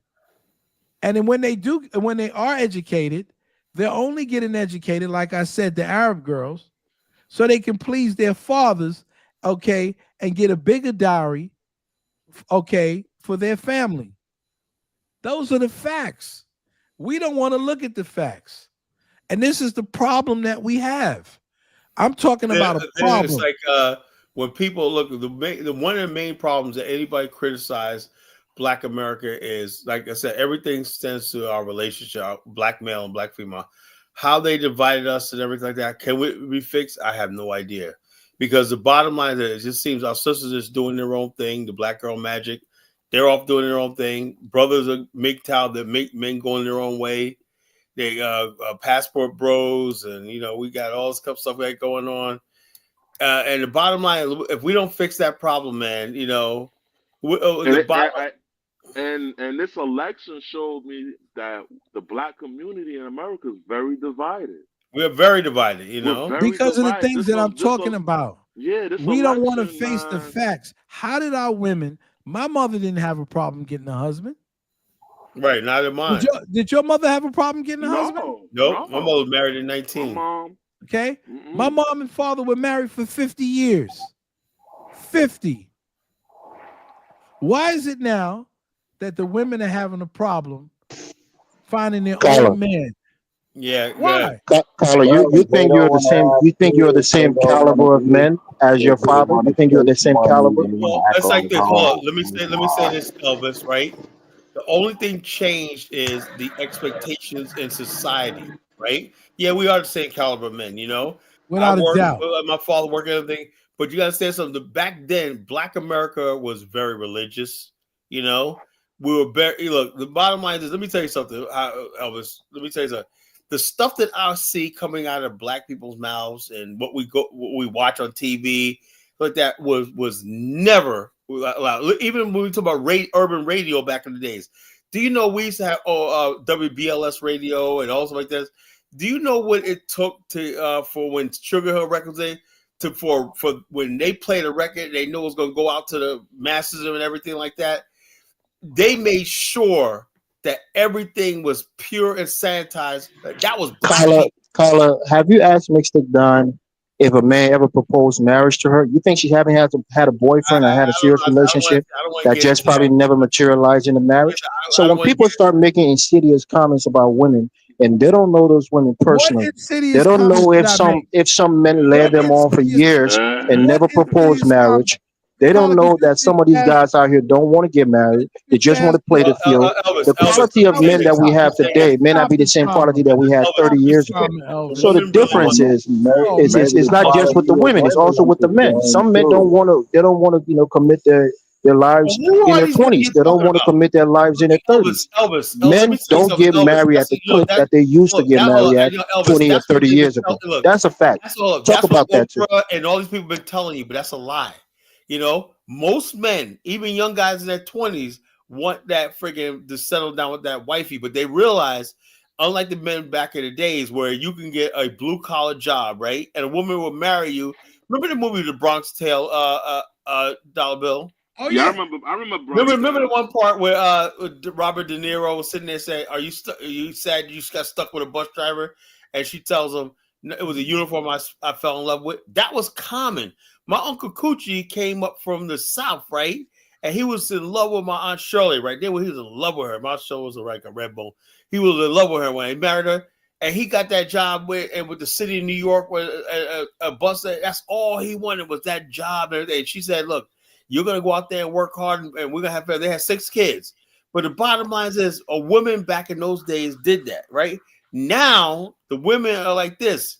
The only time they want to marry you, unless you are a freaking record producer, and all it's like, no one's ever chastised these women and saying, "Look, your uncle, your grandfather worked for the city, wherever he had a blue collar job, got his hands dirty. Why can't you get a man that's gonna do that?" You know? Can I say this? Colin? I live in a city where African American women get outdone for men by Caribbean women on a regular basis. And the reason is that these Caribbean women will date a man who has a job. If he has a job, they'll look at you and will date you. You have a lot of African American women in New York City who will look a guy upside down if he doesn't fit their particular criteria. And so a lot of guys that I know have dated these women from other countries because they're willing to work with a brother who has a job. Okay, if he's a decent man and he has a job and he's trying, he can get a woman. Our women are just too picky. And see, people don't want to deal with that fact. And every man on this platform knows that I'm telling the truth. I'm telling the truth, bro. And I will say that even with my own daughter. Okay? A lot of men she wouldn't even look at twice. Like I see this clown Ross Moyes, he's talking all this nonsense. She certainly wouldn't have looked at you. Okay. And so I, as a father, had to talk to her about this. And there's a lot of women who are not interested unless the man has a college degree, unless the man That was my makes a thing. certain amount of Carl, money. I never finished Carla, how many times did you propose marriage in your early life? Hello, Elvis. Like I said, I don't like people asking me personal stuff, but but for this one time, I will. Yeah, a few times, but it wasn't. You don't propose, right? Because the bottom line is this: women make it clear to you even before you go, even while you're dating and everything. See, FBA Lion, can I say this? This is why, you see, you try to insult me, right? And I'm not, you're supposed to be a young African American man.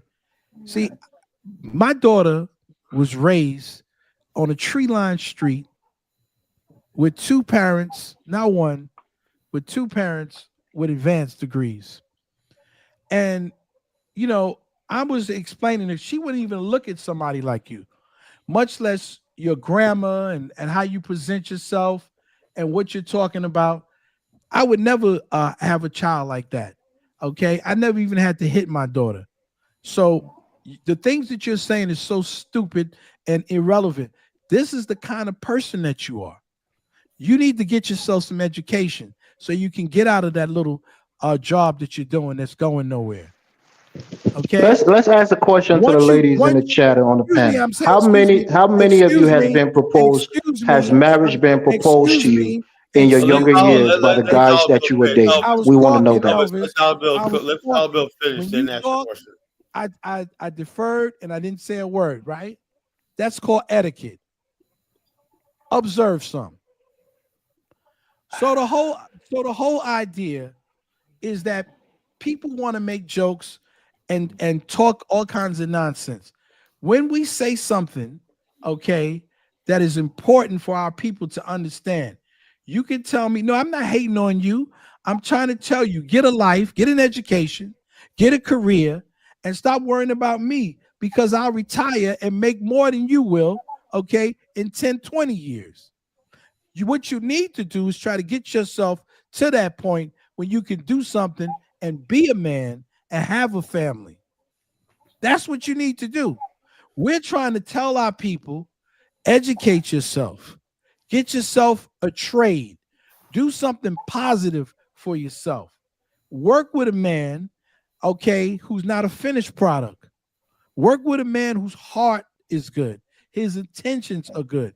Because I'm telling you, I'm in a city where you got Hispanic women, you've got Caribbean women, you've got some white women, and they will identify, okay, a good brother and roll with him. And that's why, hold up. That's why, look, let me tell you something, right?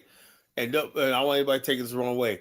That's why I really back off when I see brothers out there with different races and people, because I understand. You know, I understand. That's another thing where Umar doesn't have any empathy, right?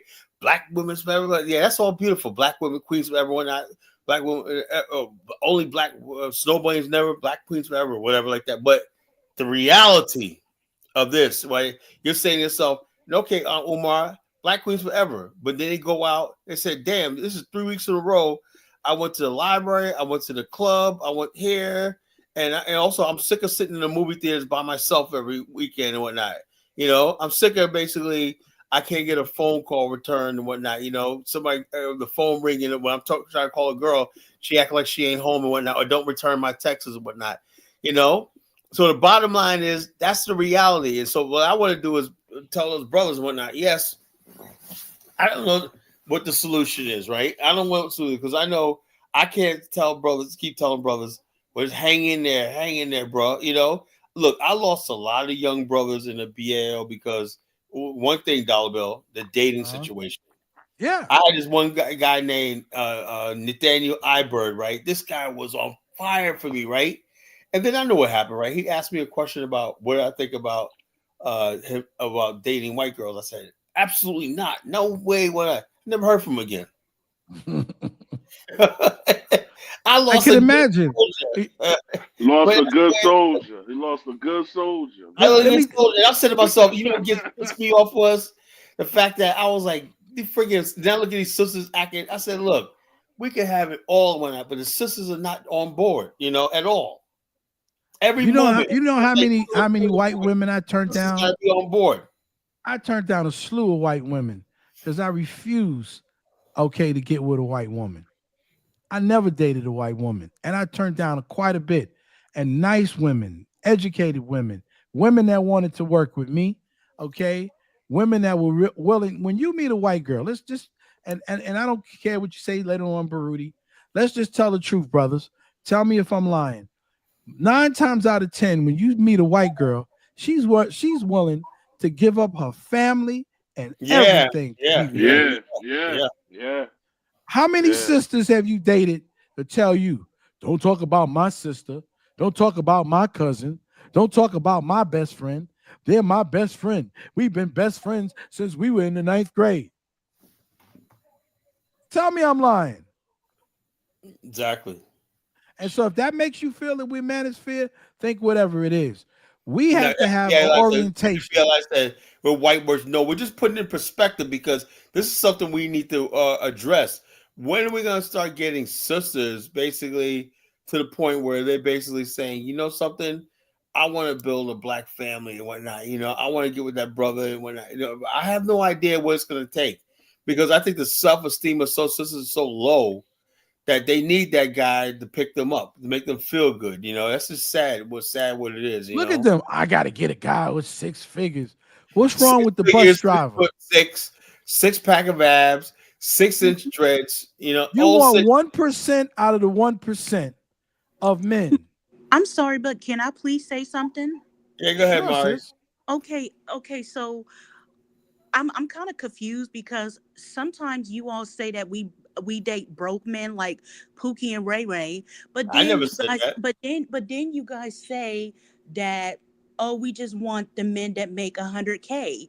So it's like damn. Well, let me say, Mary Chai, let me say this. This is, if you heard it from me, this is what I'll say.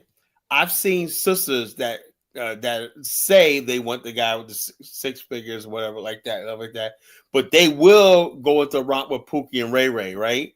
Because I have no idea why, right? But the bottom line, let me tell you something, right? So let me tell you my story, right? 16 years ago, before I started got into insurance, became a professional man, I was a thug. I used to wear white beards, do-rags, whatever like that, worked 3 jobs, did club security and everything like that. I had women all the time, all the time. I had my choice of all types of women, right? As soon as I got my friggin' insurance license, I started wearing shirt and tie. None of the females were interested in me anymore. I lost that edge, whatever it was that attracted them, that thuggishness. That looseness, that wild card. That bad boy persona. They like that bad boy.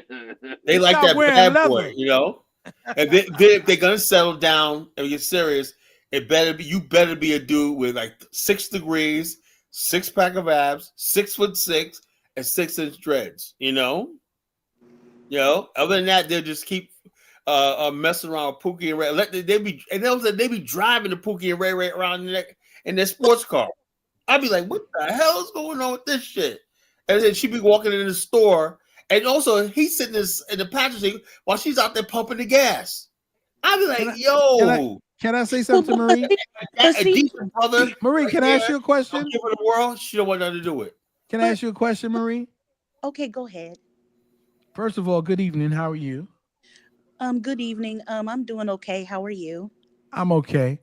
I'm sorry that a lot of things that I say on this platform might be perceived that I'm coming at my sisters.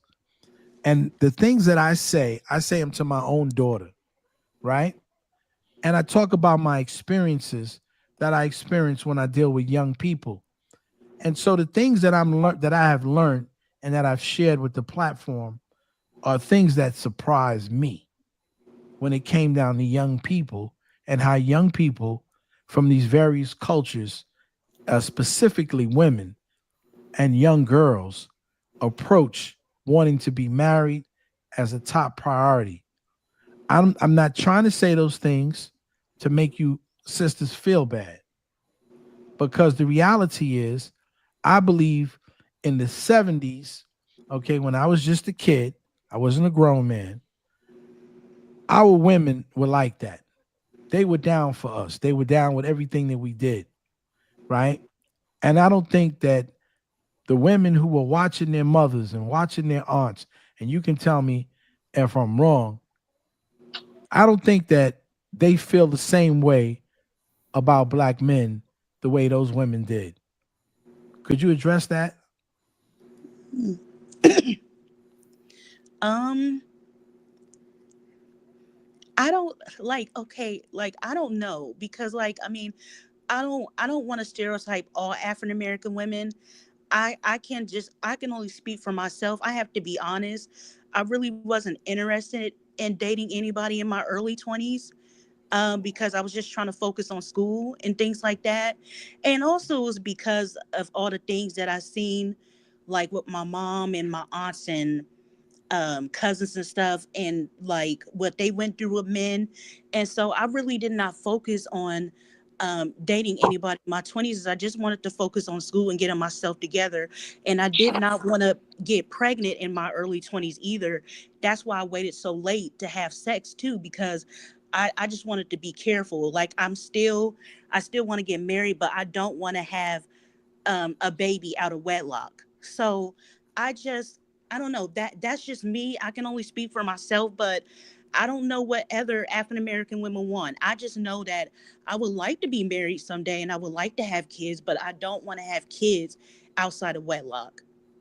And that's understandable. And that's, listen, what I say is, I know that it was rough, especially in the 70s, and I would, propose even in the 80s for a lot of our women. And I know that a lot of our women during those times, okay, I had aunts, I had cousins, okay, and family members. I had an aunt that I don't know if you ever heard of this thing, Kala. There's a thing in the African American community back in the days called Make a Man. You ever heard that? No, no, no. Oh, okay. Well, a Make a Man is I had an aunt that actually took a guy who, and I know another woman who did it in my community, who took a guy out of the park with no teeth and everything and made a man. Got him new teeth, got him new clothes, cleaned him up, got him a job and everything. And my aunt's man, we call him Uncle. I don't want to say his name, but Uncle Bob. I could do Bob. Uncle Bob, right? She got him together, and he was grateful, okay, and was with her for the rest of his life. But I know another woman who experienced this thing, and the guy ended up leaving her for another woman. She got him a brand new $50,000 truck, got him a job working for the phone company where he was making good money. I don't know if you know, like in the 80s and the 70s, black people who worked for the phone company made a very good wage, even without college. And she cleaned him up and he left her.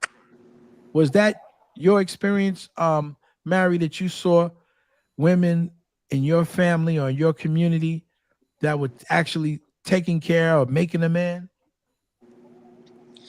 Yeah, some I saw some of that, but I also saw a lot of abuse too. Mm-hmm. And it kind of worried me, kind of like, I mean, I know not all men are abusive, but what I'm saying is like I saw verbal abuse, I saw physical abuse, Okay. and I like even I went through some stuff like that. Like I don't want to say a lot, but like I just I don't know. I just saw a lot. And I just wanted to focus on school to get Mm-hmm. myself together so I can make money just in case if I do find a man and like he doesn't treat me right, then I can just leave. And it's not because I don't want it to work, but it's just because you just You never protecting know. You just yourself. yeah, you just never know like what type of person like you're dealing with. Like anybody can change. Like anybody can Mm-hmm. change. Um, they can be good, but then things can change and they can become physically abusive towards you and things like that. And Mm-hmm. I like I just I'm not trying to say all men are like that. I'm not trying to think the worst. I'm not trying to think negatively. I'm just, I don't know. I just saw a lot of stuff, and I just didn't at first. I just like I didn't want any kids when in my early 20s. I didn't want to find a man in my early 20s. I just wanted to focus on school. And there's nothing wrong with that. There's nothing wrong with you trying to better yourself. I'm not getting up here and saying that you're a bad woman because you didn't go because you were 14 and 15 and you weren't thinking about getting a man. What I was saying was I was just explaining that the reason why a lot of people have a high rate of marriage in other communities is because that's their whole purpose in life. Everything else becomes secondary to them, right? And a lot of it has to do with the family that supports them, right? And a lot of our families wouldn't support that. I probably wouldn't have been supportive of that for my daughter if she was that young thinking about getting married. I wanted her to get an education, do those things. That's all. So those are the things that I was saying. So I'm not trying to hurt your feelings or hurt any woman's feelings about the things that I say, right? Because I think that you're a nice young lady. But what I do see on the other end of the spectrum is that I know there's a lot of other women from other places in the world who feel that, they can work with a man on a certain level, even if he is not at the level that they want him to be. That's all I was saying. Holla. I don't know if college there, if college listening, but we know a lot of our friends who have been dogging women for the longest, right? You have guys who have 3, 4 girls. Some of them think they're taking them seriously, but they're playing them for fools. Young guys, nowadays. Some of us would play those games when we were younger. So it's not like with college talking shit about women need to settle down, they need to get married. They have a window from 21 to 25. That's that Kevin Samuel shit. Women can't just attach themselves to a man and get married because they want to get married. Sometimes it has to be proposed. Sometimes that guy has to look at that woman and think, I want to make you my wife. So when we try to blame women and make it seem like they're not getting married simply due to their choice, usually it's not the case. Usually there's a guy or two that they've probably dated who they could have seen the future with, but that guy either never proposed marriage or probably dug them out, cheated on them. Elvis, let's be honest with ourselves, right? So Women have this thing where women pick and choose, right? Women have the ability, right? It's like God gave her this one thing: women how pick to pick a man. don't And get also, Elvis, in this society, in our society, most societies, right? One thing you never do, right, is question a woman's choice in man, right? Because the bottom line is, and I've learned the hard way when once a girl decides she likes a guy, whatever like that, that's the guy. There's something in that guy's soul, whatever. She sees something in him, everything. Because I'll be like, oh man, that guy's nothing. He got nothing. He got no money, but she sees pretending, and then all of a sudden they'll stick it out. Next thing you know, 15 years later, you see they're doing really well. But on the purpose. Somehow along the line, our women have lost that ability. that's Lost that ability. 80s. What? In the 80s, I don't know if you dated in 2000, late 2000. 15. I was 15 in the 80s, so he had to be younger than me. The point Listen, that I'm the bottom line, this is the bottom line. Point that I'm making here. Most of the women who date guys who dog them out, they already know who those guys are. Those guys do not, they don't pretend. Friends in his lifetime, he's only probably going to marry one of them, even get married at all. So let's not give the blame to women. That's why these women want you to talk We're about. We're not blaming women. Nobody's blaming women. I would stop saying a captain. Not asking women to marry them at a high clip. I'm saying like this. I'm saying, look, let me say this, Elvis. Women don't have okay. Even if you don't get married, right?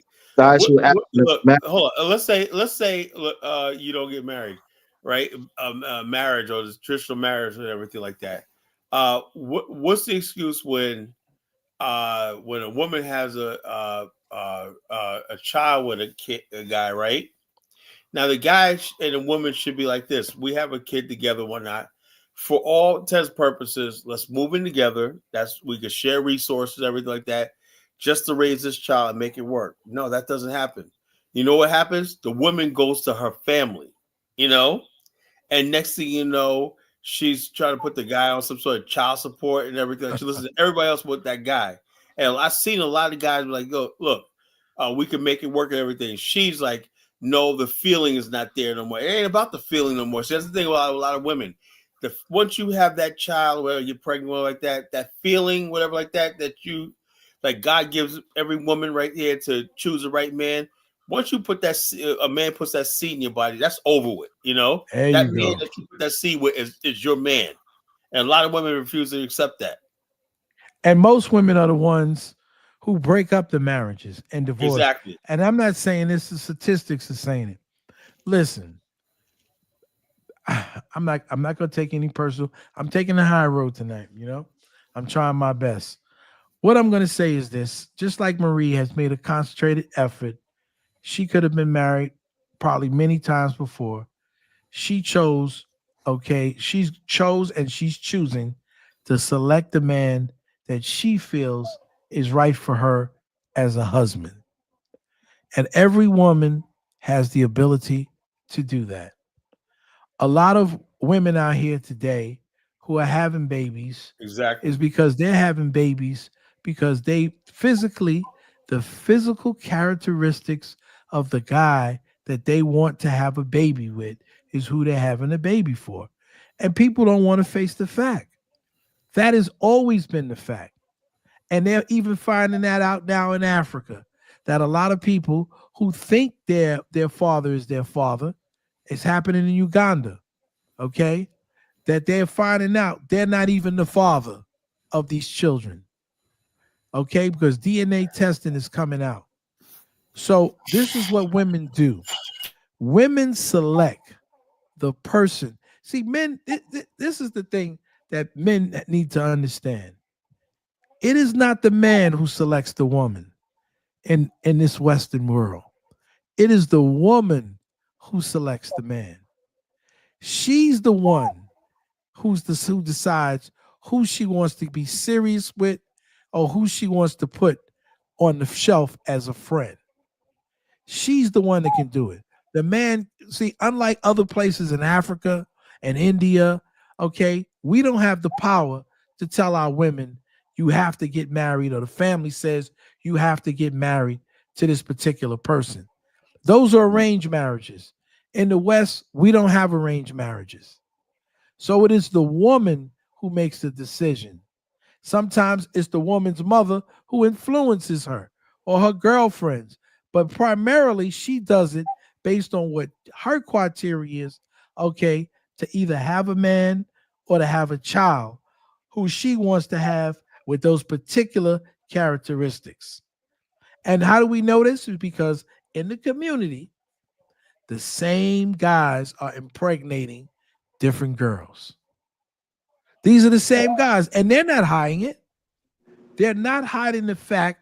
You said they're dogging out girls or misleading them. I don't think so. I think the men are telling these women straight up, and they think that they can change them. Oh, he's going to be different with me. No, he's not going to be different with you. And if he listen, Kala, I got a friend, right? That I grew up with, and he's got about 13 or 14 kids. So he was dating a girl that I knew from my old job, but we all know each other from the neighborhood. So she comes to me one day and she tells me, let's say his name is Bob. I'm using Bob tonight. She says to me, do you know Bob got another girl pregnant? I said, wow, I didn't know that. Wow. But I knew, right? So you know what? She approached Bob. And you know what Bob said to her?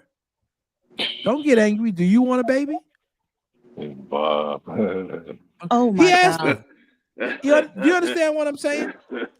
I went to this man's 50th birthday party. He had all of his baby mamas there.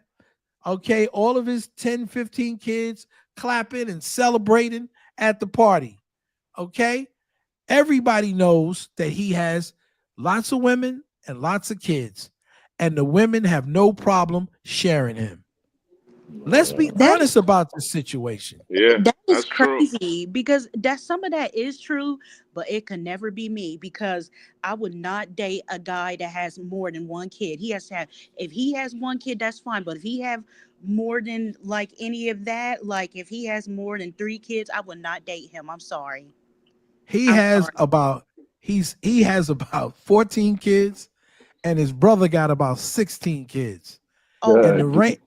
the range of women, okay, are from clerks to medical doctors. Oh my God. Okay. That's terrible.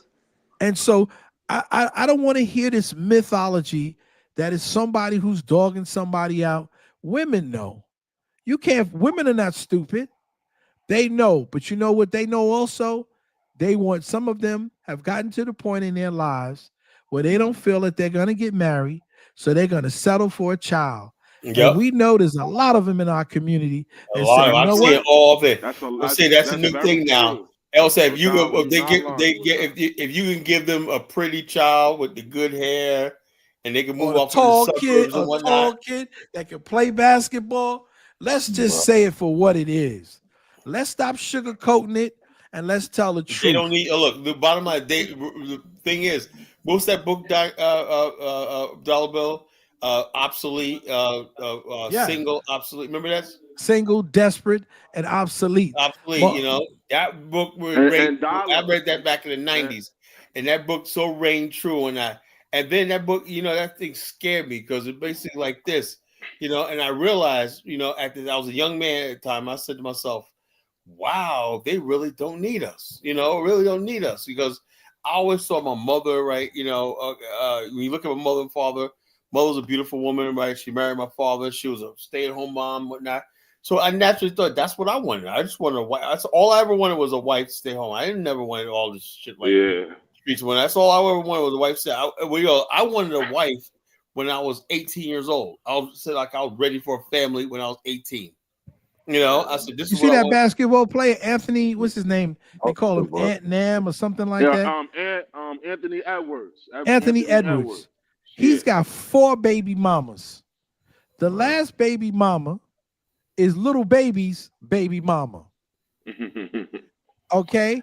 And his girlfriend, they asked his girlfriend, okay, are you upset?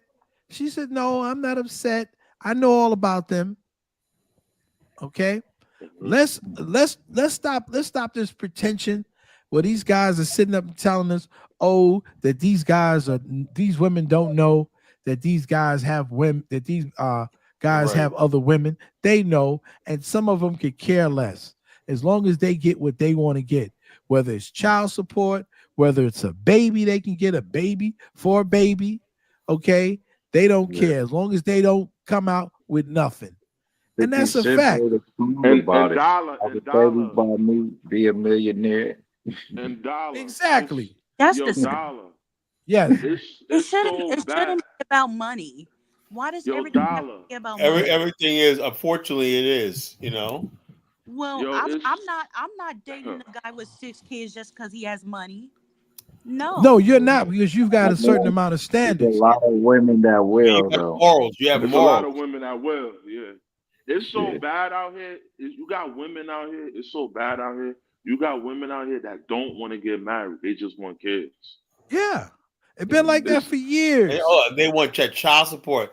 They be hooking guys that got that good job with the city, and we're gonna put them on child support. They like this. I had this one chick told me one time.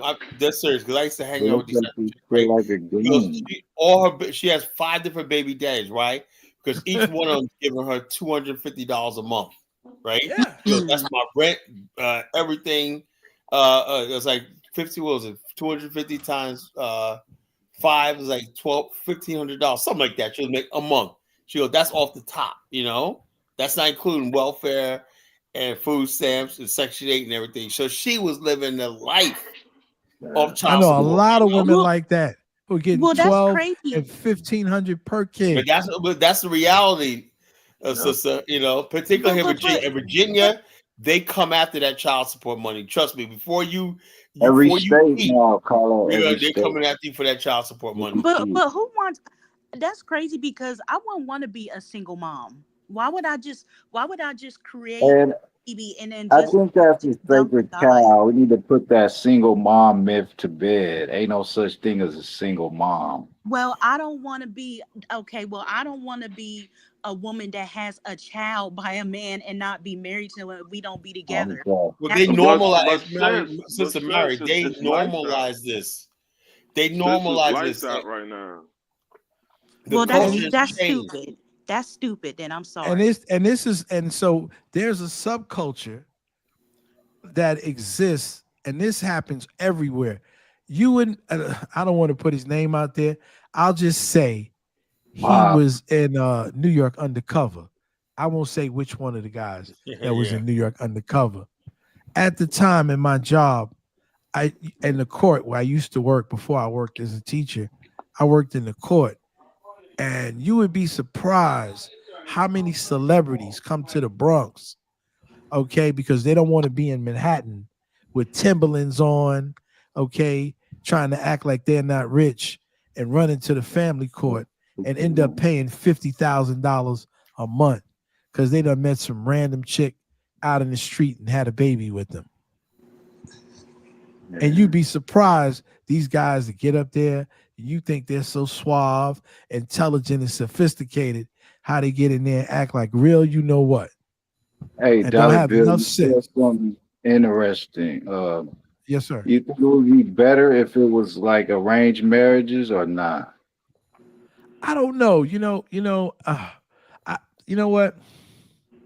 It would have to come. I think it would be more marriages if It was would like have to come out of a particular bent, like a particular religious or a particular culture, that could do not that. In this Because society, not in this society won't work. this society, it would be hard.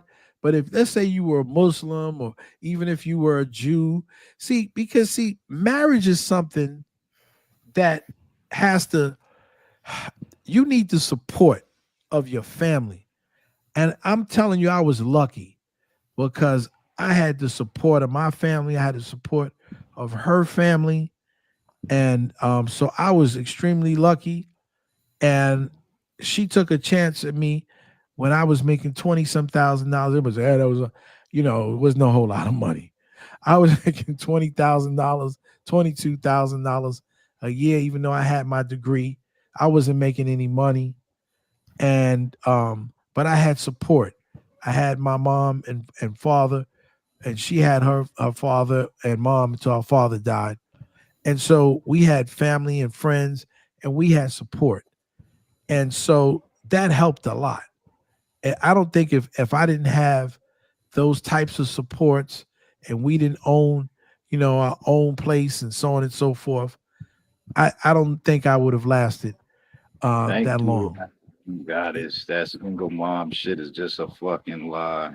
Yeah, I don't think I would have made it. I'm sorry. Can I address something really quick? Sure, sis. Pierre clown. Mr. Pierre, I did not say that Frenchie and Dinus was dating. I stated that I think that Dinus had liked her. I said I think that Dinus had liked her. I did not say they were dating. So I just wanted to clear that up because I don't like when people say that I say stuff. I did not say that. I said that I think that he had liked her. That's what I said. And who doesn't like Frenchie, Come on. And people try to spread that as a rumor and saying that Kala said something when Kala didn't say anything about the situation. I know. I didn't even know the situation was happening. Hey, speaking of old man, did y'all see Mike Tyson slap the shit out of Jake Paul? Yeah, that's how I want to slap Chuku. I want to slap him like I'm not as old as Mike, but that's how I want to slap Chuku. Meet him in a match and slap the taste out of his mouth. Me and Frenchie already had that conversation a long time ago. I told her that I think Dinus had liked her Me and But Frank, listen, we're only human beings, right? All of yeah. us are. We're only human beings, right? And so that's just natural that men like women, right? And women like men. I would So hope so. You know, yeah, hope well, you'll be well, it's telling me like natural in our Dinah said world. a thing for It's not Truthful. a college, Oh, the relationship with anybody. I don't know why Pierre keeps bringing that shit up like he's in a relationship with Frenchie. That shit's he's Yeah, a stupid. distractor. Pierre that's That's likes why. because Frenchie. That's all. He's that's jealous. because he like Frenchie. Yeah, that's what I He was likes gonna say. Frenchie. That's all. He don't want that like Well, her. Frenchie's a That's why he beautiful keeps woman, saying, yeah. and you know, Marie, you're a beautiful woman. So that there's nothing wrong with men, and even Mystic Dime, I'm going to say, is a beautiful sister. Even though she keeps thinking I always apologize to her, but for some reason she thinks I'm sneak dissing her, and I'm in the manosphere and all of this nonsense. God, I don't know no. why. I don't know If why she that's a feels that real way. She come fight, up we tonight gonna put this and say how broad. she feels. Oh Because well, thank you, Dollar Bill. I really appreciate that. Thank you. But I don't know you're what very the welcome, sister. Check this out. What I would like to see Dollar Bill, right? To be Uh-huh. perfectly honest with you, right? I would love to be able to see people in their young black people in their 20s be more vocal, be more leadership and everything, and take life more seriously. Let me tell you something. My father and mother were married at 19, right? When I was 5 years old, right, my parents were like in their early 20s, right? We owned a home. You know, Mm-hmm. how is it that they were able to do it back then, right? And now you got people 25, they still living with their parents or, just out in the bar, just stupid stuff like, Well, let me just say this. Let me just yeah, say this. I differ in a lot of ways because being an African American and growing up in a predominantly Caribbean neighborhood, okay, like half of my life was in the project. I don't have a problem with people living in the same home, and because in New York we have a two-family home, oh, yeah, yeah, yeah. and I love that, because I realize and I recognize that things are harder for young people, It right? is. And people, a lot of us don't want to live with other people, but I welcome that because this is how you concentrate wealth. And I used to get a lot of problems from my friends who didn't like the fact that that when I got married, I moved into the first floor. First I was in the basement because we had tenants and we didn't have any children. And then I moved upstairs to the first floor. And it was a beautiful time because we didn't have to deal with other people. I graduated from college. She was a graduate, and we were able to pool our money and our resources together and work as a family. And these are the things that all of the Caribbean people were doing all around us, Yeah. right? And so I never wanted to rush my children out of school because I understood, okay, from being in these communities, this is how people calcify wealth, right? And a lot of us don't want to do that. But this is what, especially in big cities like New York, where things are exorbitantly high, these are the things that we need to do to work together because there's a beauty in it, Yeah. How do we get the African American family to love itself again that we could do? Because we used to be like that. Oh, yeah. We used to You know what? It's hard. But I think it starts, see, the first thing, and like I say, this old men, old ideas, okay? I like it and I don't kind of like it. And I'm going to tell you why. I know what you mean and I understand. But what some of our young people don't fail to understand is that the wealth is calcified in the older people, the pensions, Yep. the home ownership. And so it's our opportunity to try to transfer some of that wealth to our heirs. A wise man leaves an inheritance. Yeah. And so, what we need to do for our young people, instead of our young people saying, oh, you old heads, oh, you this and that, and be disrespectful, That's one thing I don't like about our culture. And one thing I like about other people's cultures. I like about it in the Caribbean culture, in the Spanish culture. There's no real, I mean, there's young people and there's old people, but there's certain dances and stuff that old people will be doing at a young people's party. It won't be unusual to see grandma and grandpa, you know, do calypso together at a party with young people. I seen a thing the other day where some old heads were doing the up rock, like about the break dance. When I was like, damn. Yeah. So, but I Boogie and mean, when shit. you get into the cultures, like I said, I'm deeply entrenched in the Jamaican culture in my city. I'm deeply entrenched, like I said, in my brother's family with the Haitian people, and you see that on a regular basis, right? You'll see old people at the party jamming and dancing, right? But our young people don't want to deal with old people, right? They got an issue with us. Yeah. And so that is one of the things that I see in terms of loving ourselves. We have to embrace ourselves as a totality, because the same thing that affects young people affected us. Yeah, that's why I talked about a nation. A nation has its male, female, young and old. That's what they're Yeah. rich and poor, Rich And and so poor. we That's what have makes to a be able nation. to understand that as a people. And I even tell my son, because he used to listen to these people on the internet, and we'd have these discussions, man.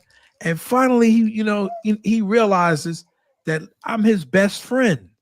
You understand? Because like I told him, all of those other people, they're gonna come and go, but I'm gonna be here for as long as I have breath in my body for you. Nobody's gonna be down for you more than the person that you came from, right? I'm gonna be down with you even when you do something bad. I'm not gonna. I don't condone bad behavior, but I'm not gonna abandon you. And so I think a lot of our women and our children and our young people have abandonment issues. A lot of people they feel like they have been abandoned, right, by the man in society. And they have a lot of issues with older people in their society. And you see it because they attack old people. They beat up old people when they get an opportunity. They curse older people out, and it's something that I feel that's not right in the culture in our community. Okay, the respect. You don't have to agree with everything I say, but or what other people say, but you have to, show some decorum, show some respect. But it's these old niggas, they're not elders, they're older. No, have some respect. I don't agree with John Lewis, but John Lewis put his life on the line. Exactly. John Lewis got his ass kicked for what he believed about black people. Okay, I'm not in his camp, but that was what tough little MF. I Okay, had he this was tough. older guy, right? This older guy in Virginia Beach, right? His name Mr. Ed, right? This guy's like 85 years old, man. Every time I see this guy right there, you know how you have respect. As soon as we bump into each other, we always in the supermarket, whatever like that. I let him talk first, right? He'll come up to me and he said, "Yeah, back in the days," he'll just start telling me some random story one night. I just sit there and nod my head and listen. That's respect. You know what I'm saying? Oh, yeah. And this guy was one of the first. He was a nuclear physicist, right? Because he worked at GE, a nuclear power plant, GE down here in Virginia. He said he was one of the first blacks there, hired there in 1978. He's retired now. This guy drives a Corvette, an Escalade. He got all kinds of cars. I said, Mr. Ed, I want to grow up to be like you. Every time I see him, he got his that Escalade with the rims on. He's like 82 years old. And he be driving a fucking Corvette, a candy apple red Corvette. I mean, this guy just jets around town with his sports cars and shit like that, He has grandkids and great grandkids and whatnot. He's a really good guy, but I give him that respect and whatnot. Because, what angered me was one time I bumped into him in Arby's, right? And he was asking the one girl, you know how older people are, they just talk a lot and ask her. And then all of a sudden, when he went back to the to see, right, this black girl at the counter was like, you know something? I can't stand old people. And they always ask you stupid question when and I went up to the manager and said, you know something? That little girl's rude. You know, that man's her old enough to be her great grandfather, whatever like that. And he's an elder, you know, and it just hurt me when she was talking about this old man like that, you know? Yeah. And so the bottom line is, I always, like I said, when I say old ideas, I'm just talking about not so much as old men, right? You could be a young man with old man ideas, you know. That means you haven't, you know, you could be young, you know, and be like, well, Kala, man, you know, look, Confucius often said, right? And Brewer's gonna kill me for quoting Confucius, you know. Philosophy of one century should be just common sense in the next, right? Now, what I'm saying is this. So I don't want somebody coming to me and saying, Colin, have you read the Philosophy's Opinion of Marcus Garvey? That was written 100 years ago. No, whatever's in that book, we should be automatically doing, like I did. You know, I said, okay, you know something? Africa's a motherland. So you know what I did? I organized a tour. I built an organization called the BAIO, and I'm doing all the stuff that Marcus Garvey, like me and Bomani, we were sitting on Providence Island, and we made it to the continent and whatnot. And we said, we're spending money on the motherland. I said, we were buying drinks in Robertsport. I said, you know, we're doing what Garvey envisioned us coming back and helping build ancestral homeland. You know, we're doing what Garvey said 100 years ago. You know, we're not talking about it, we're doing it. You know, there you go. You know, we just basically now the question is not just having old ideas, but just implementing the new ones. You know, because but you see, the thing is, there's an evolution, right? And so being evolving is not a sin. You know, I talked to my friend Joe. Like I tell you, he's was a very good friend of Amos Wilson, and I only know him because of Joe. You know, because him and Joe, were really good contemporaries. I wasn't his contemporary. Hey, I was just a Dollar kid. Bill, I think Frenchie wants to say something. You know, Frenchie wants. Oh, great. Frenchie, Sure, you want to speak, Frenchie? Yeah, sorry. Hello, Yeah, go everyone. ahead. Go ahead. I You just have the wanted floor. Go ahead. to, So we're rambling. no, I just wanted to speak to Dollar Bill because he had made a comment stating that I don't really say anything to Mike and Co when they come at him, but that's a lie. I've always done so when they've said anything that's foul against you. I've always spoken out against them. So I don't understand why you'd lie on here and say that I don't, and I just allow them to say whatever because that's not the truth. Well, that was just my impression. And I'm just being honest with what I feel. I'm not trying to say that, this is how I feel. Because I'm not always in the comments, but whenever I'm in the comments, like tonight, I heard you say that I'm bullying him. Like, why am I bullying Chuko? Why do you feel I'm bullying him? I think with Chuko it's a bit different because it seems like even when he's not on the panel, you bring his name up and you constantly pick at him, and I just don't think it's fair. And from a outsider's perspective, it does come across like you are bullying him. Okay. Let me say something to that. All right, now we don't like bullying or perception of bullying, but you guys said something, Frenchie. I'm not trying to make excuse or whatever like that, but Chuko says some stuff that even beyond what Mike says or Zongo says and stuff like that. He says some stuff that just off the wall, like white supremacist stuff that, just basically, so it just rubs people the wrong. And they'll say Chuko's so maniacal. Now, if Chuko would ever say, you know something, you guys make some good points or whatnot. Let me go bump that over, do some research, and get back to you guys. Maybe we can have another perspective. It's almost like after no matter what you say to him, he just comes back with the same pablum or talking points about nonsense, And it's like it tells me that he just has an axe to grind with us. And they also when people do that to me, it just says, look, I want to be you guys' enemy. I don't care what you guys say. I'm here to oppose you. I'm here to berate you. I'm here to bear false witness against your name and stuff like that, And so therefore that's why, many of us treat him with hostility. Because he doesn't, like other times, like I could say, like Elvis and I never really got along at first or whatnot, but some common ground was broken, and I got through to Elvis, even Zongo, we can have a I used to get along with Elvis, not anymore, but I yeah, used to so get along with him. Elvis and Dollar Bill, that's a different story. But the bottom line is this: even Mike Olawale, once in a while, he'll say something that I'm okay with. It's like okay, I don't mind people criticizing Black America, but Truco has a way of what the stuff. I don't maybe you don't pick it up. And he has the audacity to claim that his mother is one of us. Yeah, and then to really get under our skin, right? And when I told him, no, Truco, we don't want you, whatever, I just told him that we don't want you. Just stay with your evil side.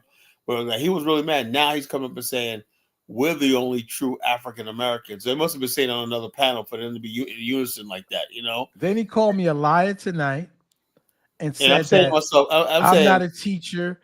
I'm some type of assistant and all of this other stuff. Did you hear all this stuff he was saying tonight?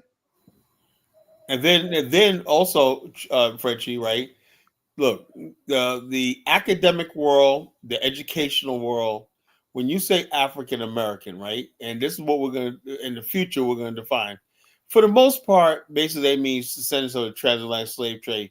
But in the age of Obama and everything like that, Black people have always been accepting of everybody. So you could come to America, stay for like 5 years, and before you could be considered an African American just by being Black, Now we have the what's African American is complicated. Now we have an immigrant story, a Black immigrant story in America, and when you go to places like New York, you see it. You go to Walmart in Virginia, it's Black African Americans there, right? You go to Walmart in Long Island, New York, or not, it's all people speaking Schnagalaga, and like this lady AA on the panel. She's always insinuating, oh, they're so xenophobic. And now we know how they feel about us. No, look, the bottom line is, let me tell you something. Real Black people in America are not xenophobic. We don't care, about that. It's just the fact that if we were xenophobic, Carla, you got people to the bullshit that's going on in the comment section. I mean, what the fuck is going on this platform? Well, I don't know. Frenchie, are you monitoring the comments? She's a moderator. What's going on? Frenchie, it's up to Frenchie. She can do whatever she wants. She wants to ban people, time people out. It's all up to her, What's going on now? People are arguing people about talking smack, I guess, against Frenchie. And I don't know. People don't know how to behave themselves. Like I said, I want to start seeing younger people. Dating show or some type of stupid shit like that, man. Come on. So anyway, what I'm saying is, most this Black guy people in Pierre America, needs to go, man. He's saying all kind of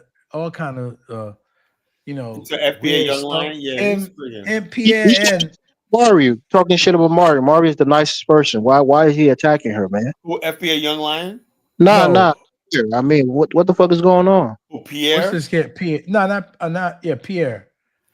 I don't know what's his problem. He's saying that I said something about Frenchie. I don't remember saying nothing about Frenchie and Diane's. I don't know nothing about Frenchie and Diane. So that's up to Frenchie. Yeah, it's like somebody catching their wife in an affair or some shit. Is that what we're doing now? Come on, man. I don't know. Let Frenchie deal with it. She knows what's going on. I don't want to ban nobody. There are people saying I'm banning people when I'll let Frenchie deal with it. So, but yeah, I'm glad I didn't become a moderator. I'd been banning everybody. This AA chick, when it's about we're xenophobic, we're not xenophobic. Basically, what's happening is in Black America, right, is we're just basically trying to identify who we are, right, and also. Look, Black America has problems, and everybody else has problems and everything like that. But we cannot stand being preached to by other people. Do a show on Black men, even African men. Do a show on the collective Black men, how we treat our women, how we propose marriage, how we behave if it leads to marriage, and our behavior when it comes to dating. We've talked about the women enough. Sure, there's issues. Yeah. Look. I talk about Black men all the time, right? I'd say, look, we're not like I'm not one of the management guys who blame all the women. We just finished talking about men who are doing certain things in the community. Right. But it's not just the men who are doing it. Men can't do anything that women do not allow them to do. Exactly. If you're gonna allow a guy to see, my mother taught me something years ago. She taught me and my sister the same thing. People will only treat you the way you allow them to treat you. That's just it. Also, Elvis, it's like this. Like I said earlier, I said the fact of the matter is, a lot of women, like Mary Shaw asked me, Carla, what is it that What's the a lot of educated women go Pookie Ray Ray? Yes, that's a problem. That's a problem. The problem is a lot of black women have these high standards and whatnot, until I'm sure you know a lot of women in your era, in your time growing up. You telling me your family members, your close friends haven't been in relationships that the guy. Look, hold up. Let me tell you something, Elvis, right? Every the woman. People, hold up. The people who basically got relationships, right? Soft. Hold up, Elvis, let me say this, right? The black people, will you ever see when I go? Well, I love going out in public, right? And I see young black couples and everything like that, and they got kids already, and they're like in their 20s, early 30s, and whatnot. That was meant to be. The girl probably said, something, boom. That I would say about 80% of the time, black men and black women get it together and everything like that. Then there's the other 20%, which is still like millions of people, right? Who basically are still single and everything. Like the majority of black people in America are in relationships and stuff like that. But then again, like I said, when we start talking about things like marriage and stuff like that, marriage and kids and stuff like that, it gets complicated, I said that there's a large numbers of okay, if we say all this, right, Elvis, right? What about a woman's freedom? Do you think there's a lot of women who say that marriage is bondage? Now, you, Elvis, want to talk about black women getting married and everything. How do you know that's what black women want? Carla, that's why I asked the question on the show, right? No, I'm dead serious, Elvis. Look, I said men have a lot to gain from marriage. You know what I'm saying? There's this myth that men don't like to get married. Men have a lot to gain from marriage. Women have a lot to lose. Here is, if you ask your friends or your buddies that you interact with, how many times have they asked a woman to marry them? How many times have they been accepted or had it been rejected? Well, bottom line, I have never known anybody basically who popped the question to a woman and she said no. I never knew that. They You said never. the question, well, except for myself. I popped the question. But that's the point, right? A lot of women no, she said hell no. Dealt with the guy for 4 or 5 years. Guy never proposed. These Elvis. Look, let me tell you something about women, right? Not married. Particularly African American women, right? Let me tell you something, right? When you sitting there with your woman, right, and whatnot, they have a way of letting you know you're on your way out the door. You can be sitting there watching TV and whatnot, and there's certain body language, everything like that. And you say to yourself, I get look, go check this out. When the new pair of Ralph Lauren shoes don't work, whatever like that, yeah, it works for a couple days and everything like that. You gotta step it up. And next thing you know, you're coming with that kid married. That's really because she is her eyes are looking someplace else, and she may not be into you like before. So that's your last chance to get with her. That's what she buy you a pair of shoes. She wants you to take those shoes and keep on walking. Yeah, I've been there, man. So the bottom line is, sisters, black women, African American women are like that, right? They'll let you know, and suddenly, right, you're on your way out the door. You better come up with something, What was the reason you think you got rejected for marriage? I don't know. Like the women I was with, right? I was at the time. This was before I became a professional and everything like that. I was all over the place. I was thugging. I had messed with different females, and what you call it, I didn't really have. I had a good job. I had like a job at an auto parts delivery, and I worked at the club and stuff like that. I did something else, part time, whatever like that. But I was the type of person that worked around the clock, and I made money. I was making like $1,000. Carla, excuse me, gentlemen. Frenchie wants to finish answering that question. Yeah, go ahead, Fritz. Zongo's right, man. Elvis, man. Too many personal questions towards Kyle. I said I don't want nobody asking Tell me us personal questions. to come on the panel. He's No, I'm starting. serious though, but but like I said, I want to get away from that. I want to be able to talk about the topic, but I don't want to talk about my personal life. So, Frenchie, come on and tell us what's on your mind, please. Frenchie dropped off.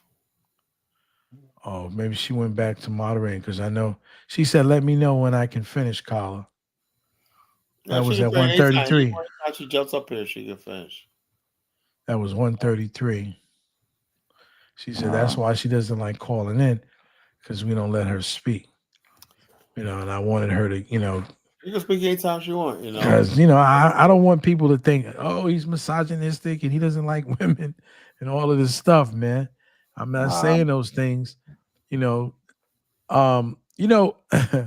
It's a funny thing. I remember when I was in college, like my junior year. I remember I used to like this young lady. I forgot her name, and Jamaican girl, really nice looking girl, man.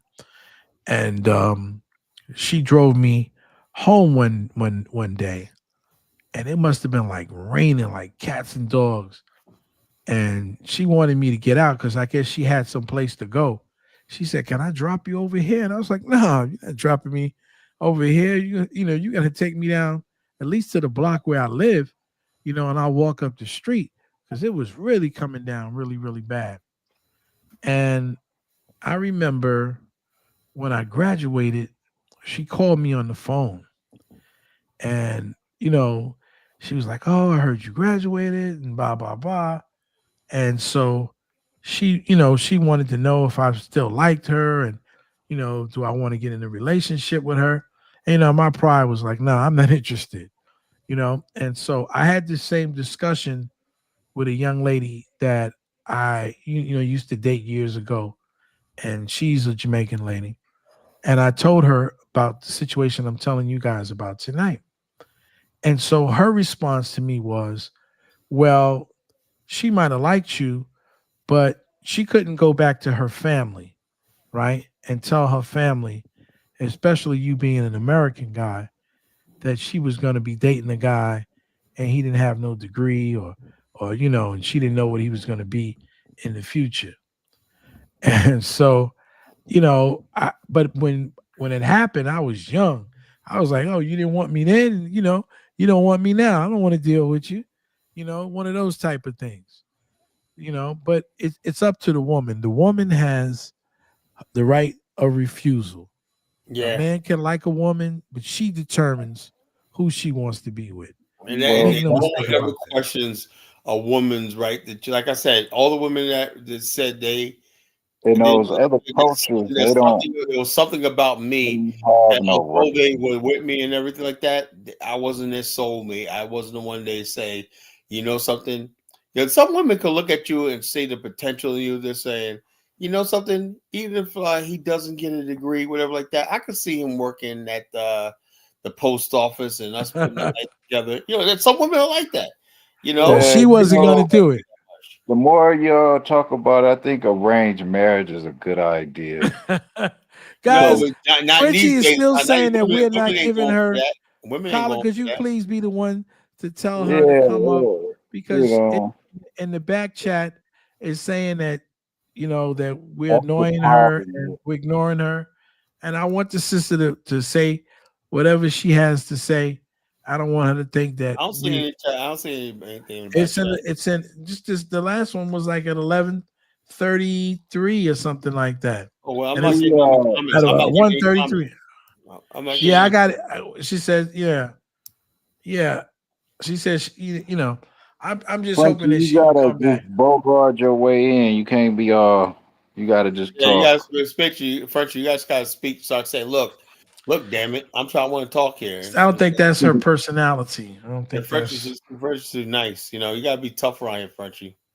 Gotta say, look, man, shut the fuck up, Colin. I want to switch. Okay. Well, I was going to tell you to post the link for Jonathan, but I think he's up here already.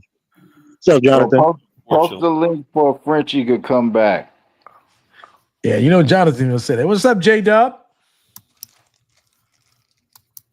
Jonathan, where are you? He fell off. It's his Obama phone. It's that Nigeria internet. Yeah, but so like I said, earlier tonight, my whole thing is like we were having a good conversation, and all I want to do is basically talk about, what brought this conversation up is, thank you, when Frenchie. She said Jonathan it's the other okay. day was getting on me about questioning Malcolm X. And look, I have no disrespect for Mr. Malcolm X, Elijah Muhammad, Nation of Islam, something like that. But I'm saying that I got to adapt to the time period I live in. The time period I live in. Just like Malcolm X had to adapt to the changing world he was in. It was in the time of Kennedy. It was the 60s. There was a cultural revolution going on. And things were naturally changing in the 60s. So Malcolm X was caught up in that time period, right? Who knows what Malcolm X's thought process would be if he lived to be in his 90s right here now? What would he be thinking? What would he think about drill rap and all the stuff like this, his culture? What would he be saying about this stuff? Have you guys ever heard "There's nothing new under the sun"? Yeah, but that drill rap, man, some of my kids played some of that stuff for me the other day, and I was like, oh, man. I was like... Kala, they had African sellouts and traders back then. It is all kinds of traders. I'm just saying right now, we do not have Black America is not together. Like we was just saying, at that time, like Malcolm X was talking about marriage and families and everything like that. Basically, it was assumed that every Black woman by the time she was like 21 was gonna get married, and wanted to get married. That's what her role was. And that's why the Nation of Islam had home economics and cooking and stuff like that. The role of a woman, remember that? Try to see that right now. Talk about. I remember going to home economic classes. And go run that. Go run up on the average woman right now and tell her that shit. See what happens. You know what happened to me one day, Kala? I was outside. It was cold one morning, and there's a sister. We share a school with and there's this beautiful tall sister, and she was coming toward the door, and it was freezing out there, and I opened up the door for her. And what did I do that for? She got so angry with me. Yeah. Why did you do that? Why did you open up the door for me? You didn't have to open up the door. You want my number? You ain't getting my number. You ain't getting the digits. You know what? When I see her now, and she's coming down the street, I walk right in the building. I make sure I'm not holding nothing for her. Because it sounded like she wanted to take me to the EEOC and write me up for sexual harassment or discrimination, because I had the nerve and the audacity and the gall to hold the door for her. But what else happened, Dollar Bill?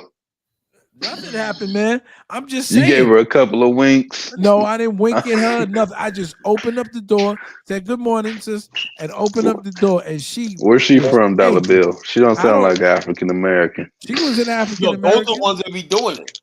She was an African American. Hell no. Yes, it is, man. She was or wasn't? She was an African American. That's how sisters act or not. She got angry. Hold the door for them. Holding the door for somebody. I'm telling you. You can't even say hello.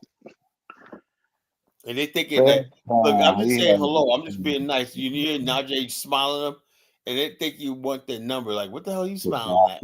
Like you open up the door. Now I see her. I don't care how cold it is. She can have 20 bags in her hand. I'm walking in. That's on her. I'm not losing. I'm not gonna have to get up to the EOC and find out why am I being sexist and all of that stuff, because she was angry. I was like, I couldn't believe it. I was like, okay, it's all good. I mean, what she say, Dollar Bill? Nigga, don't open up the door for me. Like, what she say? She didn't have to open up the door for me, and she just started going off. And you know what? I just kept on going. I just went. She went her direction. Yeah, I'm at work, man. I'm not losing my job. You know what, Dollar Bill? You might be the first person to ever actually open up the door for that hoe. That's probably what it is. Listen, she been expecting someone else to open up the door for her, and they never did, but you did. Some women look for confrontation, no matter what it is. You know, Yeah, she really wanted dollar bill. That's what it was. I don't know if she wanted No, me. Have y'all ever noticed that I don't think that she wanted me. I Black just women think in that she was America look offended. feminine, but they masculine. She And was African offended. women look masculine, but they feminine. She was offended that I opened up the door for her. She saw it as a sexist thing. Okay? So I'm Are like, you calling me a okay. woman? What the hell are you doing opening up the she was going off. I didn't even answer her. Act like I didn't hear it. Kept on walking. But I said to myself, every time I see her now, even today I saw her. I saw her coming up the street and me and one of my coworkers, I said, let's go. My assistant, I said, let's go. And she had to pick that door up for herself. She could forget it. I ain't never opening up the door for her again. Never. That's just the way people are these days. We all know that. Do y'all really believe that African American women are masculine? I didn't say nothing about no women's masculinity. I didn't think I didn't think she was masculine. I said they look feminine, but they act masculine. I didn't say they I mean, was. she's a pretty woman. Okay, they I'm not act gonna, masculine. she's a pretty woman, but she's tall. But she's a pretty, nice looking woman. And I thought, we had an okay relationship. What do you mean they act masculine though? They curse more than me, and that's hard to do. So, that's they get offended, man. I've almost gotten in trouble because I'm from that generation that call people baby and oh, okay, honey, and I had to tone all of that down. Okay, or saying, oh, you look nice today, or your hair looks nice. All that I don't say nothing. And I know it's not going to When that happened to me one night, like that, but when that happened to on me a at a woman, restaurant that I was shit working really at, right? looks bad. And I had pulled into the office, right? Young girl, I thought I was taking under my wing because she was younger. I was like, hold on, I was like 28, 29. She was like around 18. So I said, oh, she's like a little sister and I'm being cool. I was calling a little sis, whatever like that.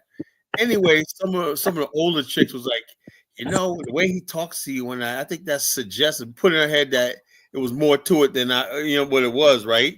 And next thing I get pulled up and off by these black women and whatnot. That was the management. Like, do you know what this word sexual harassment means? What the fuck are you talking about sexual harassment? That's right. I'm like, God damn, man. Ever since then, man, especially I said, like, now if that was a white chick, I was like, okay, yeah, I could understand the culture like that.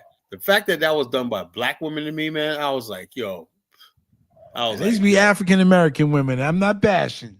I'm just telling it the way it is. As African American women, you better shut your mouth up. And they'll come after you. They'll make sure you come after your job. They'll come after everything. They have no freaking sympathy. Don't you say baby or honey or nothing. Nothing. I mean, are y'all talking about like hood rats? I'm talking about people in the women. They're all professional different settings. Man, hood rats got professional jobs. Well, you know what? Whatever. I'm talking about females. I'm not. These are African American women at the workplace. Jonathan, you know the difference between an African woman and an African American woman. Stop it. They don't say nothing to them. You mean, hold on now. The difference between the African American woman and the African woman is absolutely nothing. Well, that's because, not true. Hold on. Your African females in the West, you trying to say that they different? Your Caribbean females in the West, trying to say they different?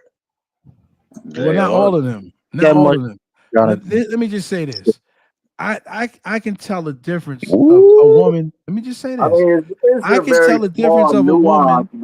I can tell the difference of a woman who's coming in from the South, right? Than from a woman who lives up in the North, in their temperament and how they do things. You have women from the South, they'll come up very nice and say, please and thank you and stuff like that, or they'll say good morning to everyone. and then you got a regular typical New York woman that not gonna say nothing to you, just gonna look at you crazy. Hey man, nothing like a New York woman. So you're saying that? I like So you're them saying the motherfuckers females though, are man. different regionally? I like Okay, Yeah, makes and I sense. can tell a difference from a Jamaican girl who's a second or third generation New Yorker Jamaican, and a Jamaican girl who's coming fresh, okay, from the islands. There's a big difference, right? Well, Between well, All you right, know, now dollar bill. well, Oh, you go know ahead, what? Marie. Well, you know yes, what though? Maybe I can be a little masculine, and that's something that I'm trying to change. So for all I those don't see no people who want to masculinity. call me Nah, masculine, you not masculine, Mari. You You know, not. No way. Nah, well, according to some people, I'm masculine. So Yeah, that's his problem. That's his That issue. motherfucker don't know what he talking about. That's his issue. Is he just? There's nothing wrong with you, sis. now this Okay. but are y'all considering like African American women who stand up for themselves? It won't be a pushover. Are y'all No, calling them masculine because no, of that? no. I happen to know. I'm from New York, and I'm an African American male, and I know my Listen, New sisters. This Yorkers are weird. New You got to York take women, that L dollar New bill. York women are a in little. They're a the little chat. hard. They're a Go there. little hard. They're They are called hard. masculine. They And are you kind just of Yo, hard. this there was Frenchie. somebody in the chat that Yeah, said that. He don't know what the fuck he talking about. acting like Frenchie is his girlfriend. She's cheating on him or some shit. In the fucking What? chat. Yeah. Anyway, we gotta ignore stupidity. You could tell Frenchie, Mari if is Frenchie wants to crazy. get rid of him, that's her prerogative. She don't feel like she want to hear him, she can get rid of him. If she's gonna Here, ignore him, Buddha. I'll ignore him. Because obviously she's ignoring him, and she ain't paying him no attention.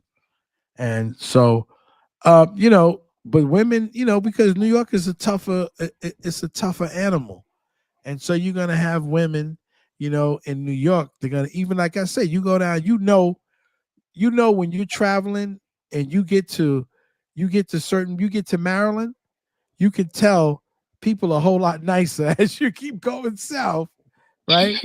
You know that. Especially, you're like, damn, people are so nice down here. Even the white folk, like, good morning and how you doing? People in New York, you say good morning and stuff, they They look at trying you to like you crazy. act like they don't see those little nuances, but okay, keep fooling It's yourself. there. It's Now, there. the thing is, right, is that I don't see a difference Oh, there's a amongst these difference. females, in the West, anywhere in the West. Oh, well, But you if ain't you're been in New talking York about in then. Africa, well, motherfucker will literally lay hands on you. In New York, they'll lay hands on you. But just think about this. MC Light, Queen Latifah, all these chicks Uh-huh. from New York, they'll lay hands on you, man. Trust and believe. These women in New York, man. I'm not saying, I've seen some Dollar African bill, you women, trying to tell me that some females beat your ass? not past Dollar elementary bill, school. it's all good, bro. Listen, this is app, Listen, right? not past They elementary got school, therapy. but in elementary Okay. school, when the women were bigger than the boys, they used to be tearing boys' heads. I would never get into a fight with them, but I knew a lot. Listen, there was some mean little elementary school girls. Oh yeah, everybody Yeah, knows that. I mean, yeah, that's true. But Yeah. just out of curiosity though, dollar bill, Uh-huh. we're talking about Black American women not getting married. But Uh-huh. what's the problem with Black women in Jamaica or in Haiti? They're not really getting married either. Well, you know what it is? Like I said to you, Jamaican women, especially in New York, I see them going after not just Jamaican men. They'll go if they feel that you're an African American man and you got something going for you. They'll go after you. They have no So issue. Jonathan, this is an epidemic then, all right? It's all around the world. Yeah, Yeah. I mean this ain't no special to American Oh no, shit. I didn't say that. I said Yeah. even in Iceland, I this is a remember Western I concept. was talking to Marie about, people talk shit about African American women, like, all these other women are just feminine. But then I show her videos and shit like that of people, you know, that leave Africa, and out of nowhere, the divorce rates are higher than the motherfucker. Yeah, but I think but even and they don't get remarried. I Y'all think better it's look at them stats better. I think it's It's not. regional. It's a woman thing. But it's when you It's go a down woman south, thing in any first the world women are country. so much softer. When you go down south, the women are so much softer than the New York women. I just, I can only talk from my perspective, but when you go down south, the women are so much softer, so much kinder. Okay. And for the most part, like there's a lady, man. I think she's so sweet and kind. She's from Ghana. She's one of the ladies. Every time I see her and there's another woman, she's from Nigeria, very sweet person. I've known her for years. And they remind me just like, like Southern women. They're so humble, they're so nice and kind. And then I know some of my hard, sisters. And I don't think they're hard because, I think they're hard because of a lot of the trauma that they've been through. I think being Oh, go ahead, sis. I'm sorry to interrupt, but no, that's all right. I agree with you, Dollar Bill. Southern women, they are a lot more nicer because let me tell you something.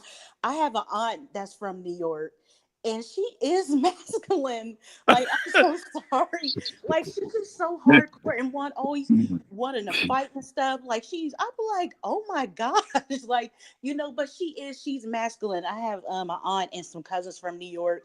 But Southern women, they are nicer. I agree because Southern people, period, are more nicer. Because I dated an African American guy from the South years ago. He was from Alabama, and he was a lot nicer. I'm not gonna lie, but yeah, a I lot of think Southern it's dollar. people, they are I nice. think it's Yeah. because we're in a matriarch system, and those other places have a patriarch system. I think that's the Indeed. difference. Much indeed. We You ain't can in tell no that. damn matriarch system So either. see, I knew somebody was gonna say it. No, We you're ain't in absolutely no right. damn matriarch We system. are. Yes, I a mean, lot. you Yeah, can fool he's right. yourself and say that we're in a Listen. patriarch, When y'all but tell all the me that laws and when everything, y'all say y'all live in a everything is matriarch good for a system, woman. just say that y'all women control y'all, and just leave it at that. No, it's not that the Bullshit. women control us. And that's okay. The factor is that a Women lot don't of the control. households are controlled by women. And a lot of these women have to become, and they will tell you this, okay? And every time I'm on Facebook and it's Father's Day, I always get these sisters who want you to call them like happy, and they'll say, thank you for happy Father's Day. Wait. Hold on. This Dollar ain't Bill, no hold fucking on. patriarch Are you system in saying the that United the States. households I don't care what are nobody controlled says. by women when there's no men in the household? No, Nah. not just when no men is in the Or household. when I know there's a even when there's a man in the household, some of these women are controlling these dudes, man. Listen, let me just say this. And man. I know a young lady. I'm not gonna blow up her spot, right? But I know a young lady, and she's got her PhD. She is so controlling that she made her man, who was making a good salary, okay, in a in one of these skillful things, careers, she made him go back to school to get his PhD, and she knows it. I even told her one day, I said, she's a beautiful girl. She is. I said, Dollar you know Bill. what? Dollar You're Bill. She beautiful, but made your him go man, back to school and get a PhD. yes, she did. I believe Or she she did. talked him into going back to school and getting a PhD. She's the kind of woman. Let me just try to say this. She's the kind of woman that she wants the best out of everything. And because she has a PhD connected to her name, okay, she made that man go back to school. He got 2 masters and he's okay, and he got his PhD. Yeah, she made him do it. Yeah, I know United he States used to be a patriarchy. It's not no more. now I know a lot of women. Let me Y'all tell live you in this. La La Land. Let me just say this. Nah, Let me just say you in this. La La Hold on 1 Land. second. Let me just Y'all say live this. in La La Land. You in Maybe I Nigeria do. with a true Y'all better stop. patriarch. In the Y'all better United stop States, letting. Y'all you better can't. stop. Y'all better stop. Please. Hell no. Hell no. I know a lot of In men. the Let me United just say States this. used to be like parts of Africa where you couldn't even do shit without your husband's motherfucking approval. There, you don't need that shit no more. That's why these women do what the fuck they want to do. They can He's do that telling in the truth. Africa. Yeah, I'm not No, saying the they fuck can't they because I haven't can't, been to bro. Africa. Yes, No, they they can. cannot. No, they Bet on cannot. it. Bet on it. I bet on it. All right, now here we go with the videos. Let me tell you this. Let me tell you this. Women in Can I those say this? countries is not. I mean, they probably rebelling, but the rules and Wait, laws. And shit, wait. They can rebel? of course, anybody I don't can know if rebel. they're running. I don't know, but let me tell you something. Carla, let me just say this. Well, that doesn't change everything. I know a But lot of brother, when they rebel, what happens to them? I don't know. They But gonna get listen to their this. fucking ass beat or killed. That's what's don't gonna know. I don't Yeah, happen. wanna I you don't know. want I to was call that patriarchy? That's the devil. Go ahead. okay. First of That all, ain't They'll just patriarchy. beat That's or killed, abuse. or I know a either put lot in of All right, jail. men. one mic, one person at a time. Let me just Talk. say this and then I get off. I know a lot of men who are in relationships with women who the women have the pants. Even though you think they're not, but the women are running the whole show. That's the same thing that happened in America when a nigga try to rebel, bitch will beat your ass and call the police and say you beat her ass. But you know what? I don't want to run the household. I'd rather my man do that. Yeah. Listen, I'm just telling you, I know some of these women. They have to I know some of these women, and I think what happens is, right. And there's some women like this also. I know a woman who was like that. She took abuse from a guy. In fact, she was my wife's friend. She took an abuse from a guy because he was a vice president of a bank and they lived in Connecticut. And because of that, he would treat her like a dog. And she did it because she didn't want to go back to where she came from. She was too afraid of losing her status as a woman. So she dealt with the nonsense. There's a lot of people. Let me just say this also. I have a friend who went to school to become a lawyer. And he had a girlfriend who found her husband in bed with a man. You hear me? Wow. Found her husband in bed with a man. And he finessed her. He finessed her. Whoever's doing that, turn that down, please. You know what, Dollar Bill? That's happening a lot. I've been watching a lot of stuff where it's a lot of men on, well, not a lot of men. It's some men that's on the down low, and especially in the South. I was just watching man, it's terrible. It's terrible. Like a lot of these sisters are making videos and TikToks of finding their men dating other men and stuff like that. She found him in the bed with a man and she forgave him, and he finessed her and told her, whatever he told her, and she kept him, and she's still with this guy. Oh no. There's a lot of women who put up with a lot of stuff because they don't want to, because she was studying to be a lawyer. I don't know if he was already a lawyer, but a lot of these women put up with a lot of things, including homosexuality, because they don't want to go back to the hood or be perceived as being failures. See, I'm sorry. Like, I can't deal with a man that's going to be a man that's going to be abusive to me or be on the down low or be gay. I'm not staying with a man like that. I'm sorry. I would just get a divorce and we'll just go our separate ways, and we can sign a prenup. I don't have to take your money and you won't be taking mine. I can go back to work as a nurse, because that's what I am. I'm a nurse. I don't know who the Pan-Africanist too is. I live in New York. And I'm not telling you something about what I heard. I know these people who know these people. And I'm just telling you, I know people that go through all kinds of things in relationships, okay, because they don't want to leave. You see, a lot of women don't want to go back, especially if they're from the hood, and they get with a man who everyone looks up to or says that he's intelligent. He might have a PhD. He might have a great job, and they don't want to be perceived as failures.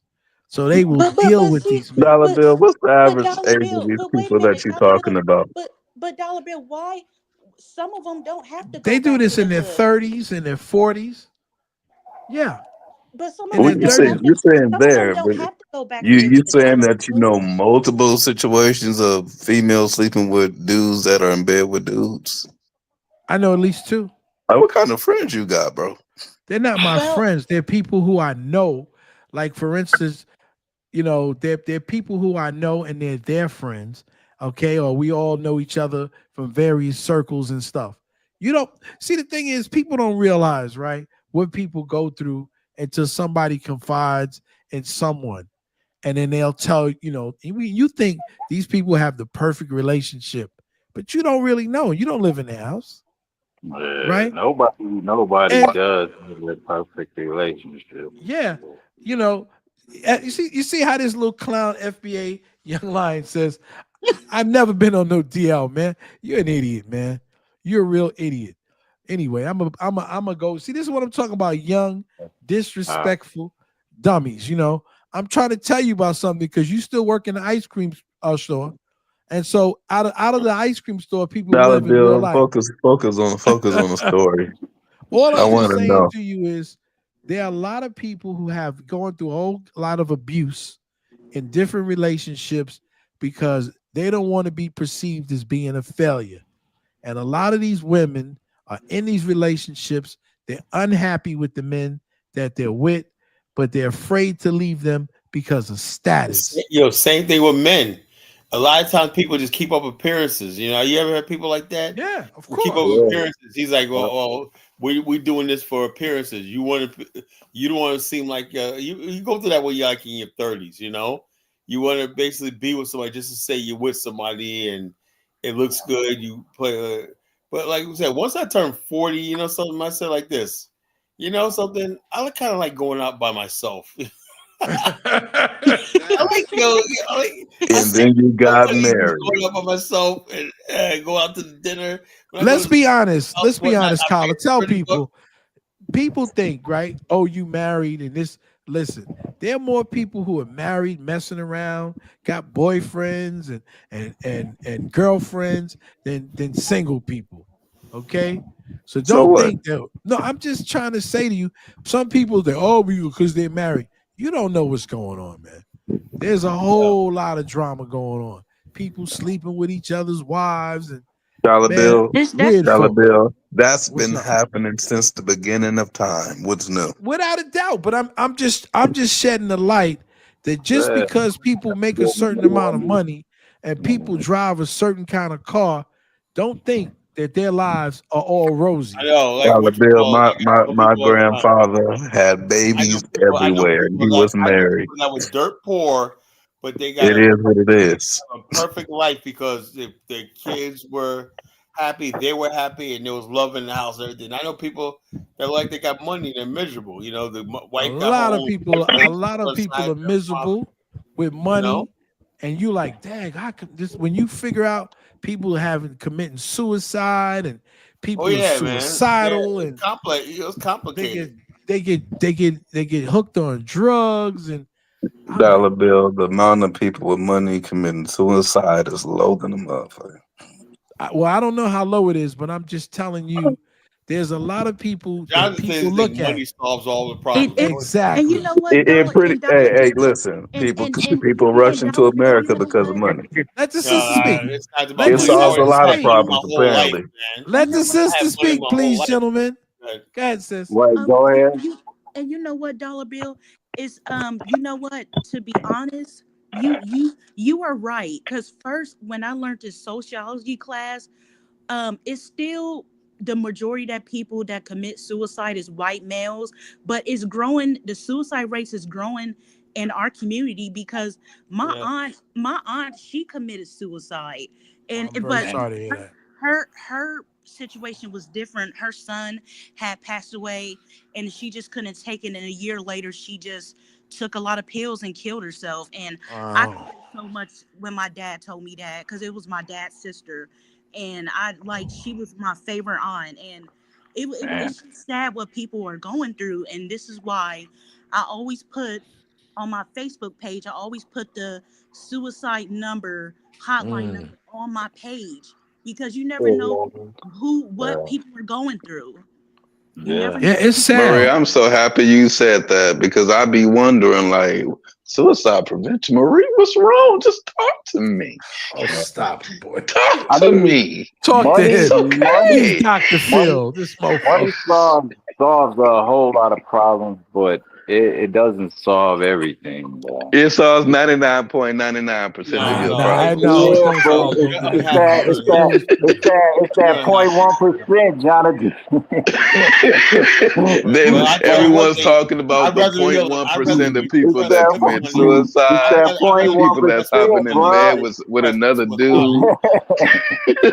Why are we talking about the point 0.000001% of people? 0.1%. All right, ladies and gentlemen, I'm ending it. I'm going to bed. We'll be back tomorrow night. Where you going, Kyla? I'm going. I gotta get up in the morning. I got a business. Where you gotta go, Kyla? Where you gotta go, bro? I gotta get up early in the morning. Because it must. I gotta get up early in the morning too. Stay up. Where you in Nigeria? Stay up, Kyla. Stay up, Kyla. Don't go to sleep. Y'all can stay on. Look, y'all can stay on all you want. I'm not gonna. Can I say this though, Kyla? You gotta end the live, Kyla. Before you You paid for this, Kyla. Don't end the live. Kyla, let me just say this before you close this out. All I'm gonna say is this. Maybe it seems that I'm rough on people in terms of marriage, but I understand it's better not to be in a bad situation and be married. If you're not going to be happy and a person isn't going to value you for the person that you are, just for the sake of being married, then you shouldn't get married. Because that's superficial, I don't like that, It's complicated. Yeah, get married. Look, the whole world is our community is complicated. Black America is probably one of the most complicated conundrums, Thank you, Frenchie. We don't have nothing bad to you. Planet. No, we're not. So yes, we are. We're the most complicated. We good. On the planet, but we may think we're good, but the people like our cousins and brothers from overseas think we fucked up. So African brothers think we're all fucked up. So like Chupa. Everyone thinks we're fucked up until we expose their dirty laundry. Well, it's not. To me, it's not even. And then we don't look that. at so fucked. But to me, it's not about one person up on another person.